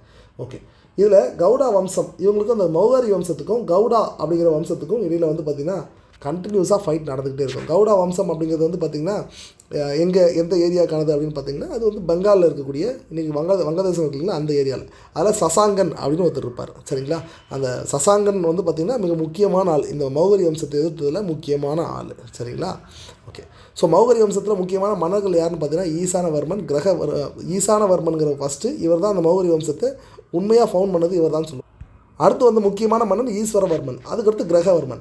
இந்த கிரகவர்மனுக்கு என்ன பண்ணியிருப்பாங்கன்னா வர்தமான டைனஸ்டி, ஹர்ஷவர்தர் இருக்கார் இல்லைங்களா, அவரோட டைனஸ்டிக்கு பேர் வர்தமான டைனஸ்டி. அந்த வர்தமான டைனஸ்டியோட இளவரசியான ராஜ்யஸ்ரீ அப்படிங்கிறவரை இந்த கிரகவர்மனுக்கு திருமணம் பண்ணி கொடுத்துருப்பாங்க, கல்யாணம் முடிச்சு கொடுத்துருப்பாங்க. அவங்க யார், ராஜஸ்ரீ யார் அப்படின்னு பார்த்தீங்கன்னா பிரபாகர வர்தனா அப்படின்னு சொல்லி ஒருத்தர் இருப்பார். அவர் தான் வர்தமான டைனஸ்டியை தோற்றுவித்தவர். அந்த பிரபாகர வர்தனாவோட பொண்ணு ராஜஸ்ரீ. அந்த பிரபாகர வர்தனாவோட ஒரு பொண்ணு 2 பசங்க அவருக்கு. மூத்த பையனோட பேர் வந்து பார்த்திங்கன்னா ராஜ்யவர்தனா, இளைய பையனோட பேர் ஹர்ஷவர்தனா. சரிங்களா? அப்போ அந்த பிரபாகர வர்தனாவோட மூத்த பையன், இளைய பையன், அடுத்த பொண்ணு அந்த ராஜஸ்ரீ. ஸோ இவங்க 3 பேருமே வந்து பார்த்திங்கன்னா அந்த ஃபவுண்டரோட பொண்ணு, வர்தமான டைனஸ்டியோட ஃபவுண்டரான பிரபாகர வர்தனாவோட பொண்ணு. அதில் அந்த பொண்ணை கொண்டு போயிட்டு மௌகரி வம்சத்தை சார்ந்த கிரகவர்மனுக்கு கல்யாணம் பண்ணி கொடுக்குறாங்க. சரிங்களா? அப்போ என்ன ஆகுது அப்படின்னு பார்த்தீங்கன்னா இந்த கவுட வம்சத்துக்கும் மௌகரி வம்சத்துக்கும் கண்டினியூஸாக ஒரு வார் நடந்துகிட்டே இருக்குன்னு சொன்னோம் இல்லைங்களா. அந்த கவுட வம்சத்தை சார்ந்த சசாங்கன் அப்படிங்கிறவர் என்ன பண்ணுறாரு அப்படின்னு பார்த்தீங்கன்னா அந்த மாலவ வம்சம் அல்லது லேட்டர் குப்தா பீரியடை சார்ந்த தேவகுப்தன் என்கிற ஒருத்தர், தேவகுப்தன் அப்படிங்கிறவரோட சேர்ந்து ராஜ்யவர்தனை கொன்னுடுறார். சசாங்கன் என்ன செய்வார் அப்படின்னு பார்த்தீங்கன்னா கிரகவர்மனை கொன்றுவார். எப்படி கொல்றார் அப்படின்னு பார்த்தீங்கன்னா இந்த தேவகுப்தனோட சேர்ந்து கிரகவர்மனை கொன்னிருப்பார். இப்போ கொன்னதுக்கப்புறம் கிரகவர்மன் கொன்னதும் அந்த ராஜ்யத்தையும் பிடிச்சிட்டு இருப்பாங்க. மௌரிய வம்ச ராஜ்யத்தை இந்த கௌட வம்சத்தினர் வந்து தங்களுடைய கண்ட்ரோலுக்குள்ளே கொண்டு வந்துட்டுருப்பாங்க. கொண்டு வந்ததுக்கப்புறம் இப்போ என்ன ஆகுது அப்படின்னு பார்த்தீங்கன்னா ராஜ்யவர்தன் இருக்கார் இல்லைங்களா, அவர் வந்து பிரபாகரவர்த்தனுக்கு அடுத்து இந்த வர்த்தன மரபோட மன்னராக மாறி இருப்பார். அவர் என்ன பண்ணுவார், என் தங்கச்சி வீட்டுக்காரனையும் என் தங்கச்சியும் இந்த மாதிரி பண்ணிட்டியா நீ அப்படின்னு சொல்லி இவர் சசாங்கன் மீது படையெடுக்கிறதுக்கு ட்ரை பண்ணுவார். ஸோ இப்போ என்ன பண்ணுவாங்கன்னா நம்ம வந்து சமாதானம் பேசிக்கலாம் நமக்குள்ளன்னு சொல்லி சசாங்கனும் மாலவ வம்சத்தை சேர்ந்த தேவகுப்தனும் இந்த ராஜ்யவர்த்தனரை ரகசியமாக கூப்பிட்டு ஒரு சதி ஆலோசனை மாதிரி பண்ணி அவரை ராஜ்யவர்த்தனரையும் கொலை பண்ணுருவாங்க. சரிங்களா, ஒரு துரோகத்தின் மூலமாக அவரையும் கொலை பண்ணுருவாங்க. அவரை கொண்டதுக்கப்புறம் இப்போ என்ன ஆயிடுச்சு, ஒரு பக்கம் மௌவரி வம்சத்தோட கிரகவர்மனையும் கொண்டாச்சு. அந்த வம்சத்துக்கு கல்யாணம் பண்ணுற அந்த ராஜஸ்ரீ வந்து அந்த நாட்டை விட்டு ஓடிடுவாங்க, வெளியில் எங்கேயோ காடுகளில் போய் ஒளிஞ்சிருப்பாங்க. அதுக்கப்புறம் இந்த பக்கம் இருக்கக்கூடிய அந்த ராஜ்யவர்தன் இருக்கார் இல்லைங்களா, அவர் யார், அவர் வர்தன மரபு. அந்த வர்தன மரபோட ராஜாவாக இருந்த ராஜ்யவர்தனையும் கொண்டாச்சு. 2 பேருமே இறந்து போயாச்சு. இப்போ என்னென்னா இவங்களுக்கு என்ன பிளான்னா சசாங்கன் மாலவ வம்சத்தை சேர்ந்த தேவகுப்தன் இவங்க 2 பேரும் சேர்ந்து இந்த மௌரிய வம்சத்தோட ஏரியாவை பங்கு பிரிச்சுக்கலான்னு பிளான் பண்ணுறாங்க. மௌரிய வம்சம் ப்ளஸ் வர்தமான டைனஸ்டியோட ஏரியாஸை பங்கு பிரிச்சுக்கலான்னு பிளான் பண்ணும்பொழுது ராஜ்யவர்தனோட தம்பி ஹர்ஷவர்தனர் ஆட்சிக்கு வர்றார். அவர் வந்துட்டு அவர் என்ன பண்ணுறாருன்னா முதல்ல படையெடுத்து இந்த சசாங்கனை விரட்டுறாரு. தேவகுப்தனையும் சசாங்கனையும் விரட்டிட்டு அதுக்கப்புறம் என்ன பண்ணுறாருன்னா அவர் இந்த மௌகரி வம்சத்தோட அந்த கன்னோஜ் நகரை தன்னுடைய தலைநகராக மாற்றிக்கொண்டு மௌகரி வம்சத்தையும் வர்தமான டைனஸ்டி 2த்தையும் ஒன்றா சேர்த்து ஒரு பெரிய ராஜ்யமாக விரிவுபடுத்தார். அப்புறம் அவர் நார்த் இந்தியாவில் மிகப்பெரிய ஒரு மன்னராக மாறினார். ஆனாலும் அவரால் சசாங்கனை கடைசி வரைக்கும் கொல்ல முடியாது. சரிங்களா, ஸோ இது வந்து ஹர்ஷவர்தனர் இப்படி தான் வர்றார். இந்த ஒரு காம்ப்ளெக்ஸான ஸ்டோரிக்குள்ளே தான் அவர் பூந்து வருவார். சரிங்களா, இந்த சசாங்கன் யாருன்னா புத்தர் வந்து ஞானம் பெற்ற போதி மரம் இருக்கு இல்லைங்களா, மகாபோதி மரம்னு சொல்லுவாங்க. அந்த மகாபோதி மரத்தை இவர் தான் வெட்டுவாப்பில். ஏன்னா இந்த ஆள் வந்து பார்த்திங்கன்னா தீவிரமான ஹிந்து சமயத்தை ஃபாலோ பண்ணக்கூடிய ஆள். அதனால் இவருக்கு வந்து பார்த்திங்கன்னா புத்த சமயம் பிடிக்காது. அவர் மகாபோதி மரத்தை வெட்டுவார். எங்கே இருக்குன்னா புத்த கையால். ஃபஸ்ட்டு வெட்டினவர் புஷ்யமித்ர சுங்கன் வெட்டுவார். இந்த மகாபோதி மரத்தை முதல்ல வெட்டுறது யாருன்னா சுங்க டைனஸ்டியை தோற்றுவித்த புஷ்யமித்ர சுங்கன் தான் ஃபஸ்ட்டு வெட்டுவார். 2வது சசாங்கன் வெட்டுவார். அதுக்கப்புறம் பிற்காலத்தில் வர நிறைய மன்னர்களை வெட்டிகிட்டே இருந்திருப்பாங்க. இப்போ கடைசியில் அதுக்கு கொஞ்சம் கிளைகள் இருந்து இப்போ திரும்பவும் அது உயிர்ப்பிச்சு வர வச்சுருக்காங்க. சரிங்களா, ஓகே. குப்தர்களுக்கு கீழே இந்த மௌகரிஸ் வந்து பார்த்திங்கன்னா இவங்க முதல்ல மௌகரிஸ்லாம் யார், இவங்க வந்து இவ்வளோ பெரிய டைனஸ்டி உருவாக்கிட்டாங்க, இந்த ஏரியாவில் இருந்தாங்க, இங்கே பொண்ணு எடுத்தாங்க, இவங்களுக்கு பகை இருந்தது, இப்படிலாம் ஆச்சு அப்படின்னு சொல்லி நம்ம எல்லாத்தையும் பார்த்துட்டோம். முதல்ல மௌகரிங்கிறது யார் அப்படின்னு பார்த்திங்கன்னா குப்தர்கள் ஆட்சி செய்யும்போது அவங்களுக்கு கீழே இருந்த ஒரு குறுநில மன்னர்கள் தான் மௌகரிகள். சரிங்களா, இந்த மௌகரிகள் வந்து எந்த ஏரியாவை ஆட்சி செய்கிறாங்கன்னா கங்கா யமுனா அந்த சமவெளி பகுதியில் இருக்கு இல்லைங்களா, அந்த சமவெளி பகுதியில் இவங்க ஆட்சி செய்கிறாங்க. இதை வந்து மேற்கு கங்கை சமவெளி அப்படின்னு சொல்லுவாங்க. ஸோ இது எங்கே இருக்கும் அப்படின்னு பார்த்திங்கன்னா கங்கையும் இதுதான் கங்கைன்னு வச்சுங்களேன், இது யமுனை அப்படின்னா இந்த ஏரியா. ஸோ யமுனை தான் பார்டர், அதை தாண்டி வராது. ஸோ மேற்கு கங்கை சமவெளியில் இவங்க ஆட்சி செய்யக்கூடிய ஆளாக இருந்தாங்க. இதை வந்து நம்ம யமுனையை அந்த கங்கை சமவெளியை 2ஆக பிரிச்சுருப்போம், கிழக்கு மேற்குன்னு 2ஆக பிரிச்சுருப்போம். அதில் மேற்கு பகுதியை சார்ந்தவங்க தான் இந்த மௌகரிஸ். அவங்களோட ஏரியாஸ் வந்து மேற்கு பகுதியை சார்ந்திருக்கும். சரிங்களா, ஓகே. ஸோ திரும்பவும் ஒரு வாட்டி இந்த ஸ்டோரியை மட்டும் சிம்பிளாக சொல்லிடுறேன். மௌகரி வம்சம் அப்படிங்கிறது என்னென்னு பார்த்தீங்கன்னா குப்தர்கள் மௌரியர்களுக்கு பிறகு நிறைய வெளிநாட்டினர்கள்லாம் படையெடுத்து வந்திருப்பாங்க. அதுக்கப்புறம் உள்நாட்டிலே உருவான ஒரு மிகப்பெரிய வம்சம்னா குப்த வம்சம். அந்த குப்த வம்சம் வந்ததுக்கப்புறம் அவங்க நல்லா ஆட்சி செஞ்சுட்டு கடைசியாக வந்து பார்த்திங்கன்னா அவங்க வீழ்ச்சி அடைவாங்க. வீழ்ச்சி அடைஞ்சதுக்கப்புறம் வந்து பார்த்திங்கன்னா குப்தர்களுக்கு கீழே இருந்த நிறைய பேர் வந்து எழுச்சி பெற்று தனித்தனி ராஜ்யங்களை உருவாக்குவாங்க. அதில் மௌகரிகளும் வர்த்தமானர்கள் இவங்கெல்லாம் ஒருத்தவங்க தான். அப்படி அந்த மௌகரிகள் எங்கே உருவாக்குவாங்கன்னா கங்கை யமுனை சமவெளி பகுதியில் தன்னுடைய ராஜ்யத்தை உருவாக்குவாங்க. அதை மேற்கு கங்கை சமவெளி பகுதின்னு சொல்லுவாங்க. அங்கே தன்னுடைய ராஜ்யங்களை உருவாக்கி அவங்க வந்து கொஞ்சம் கொஞ்சமாக டெவலப் ஆகிட்டு வருவாங்க. அப்படி உருவாக்கும் பொழுது அவங்களுக்கு ஃப்ரெண்ட்லியாக அதுக்கு பக்கத்துலேயே வர்த்தமான மரபுன்னு சொல்லி பிரபாகர வர்த்தனர் அவரும் ஒரு ராஜ்யத்தை உருவாக்கி டெவலப் பண்ணிட்டு வருவார்.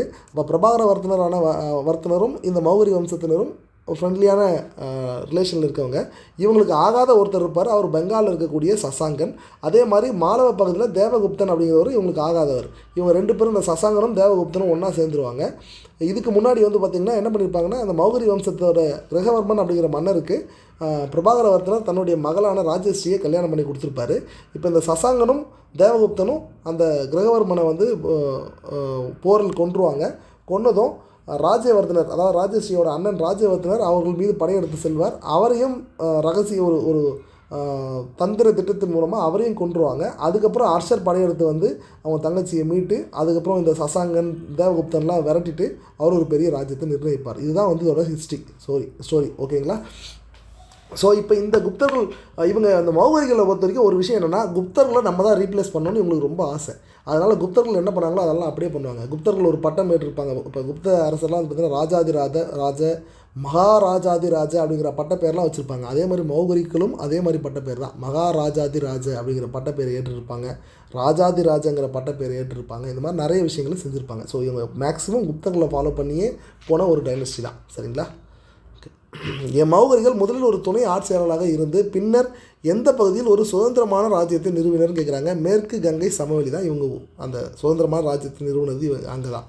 SSGயில் கேட்கப்பட்ட February 19 அன்றைக்கி கேட்கப்பட்ட ஷிஃப்ட் 2 கொஸ்டின் இது. நம்ம இது ஏற்கனவே இதுக்கான எக்ஸ்ப்ளனேஷன் முன்னாடி கொஸ்டின்லேயே பார்த்துட்டோம்.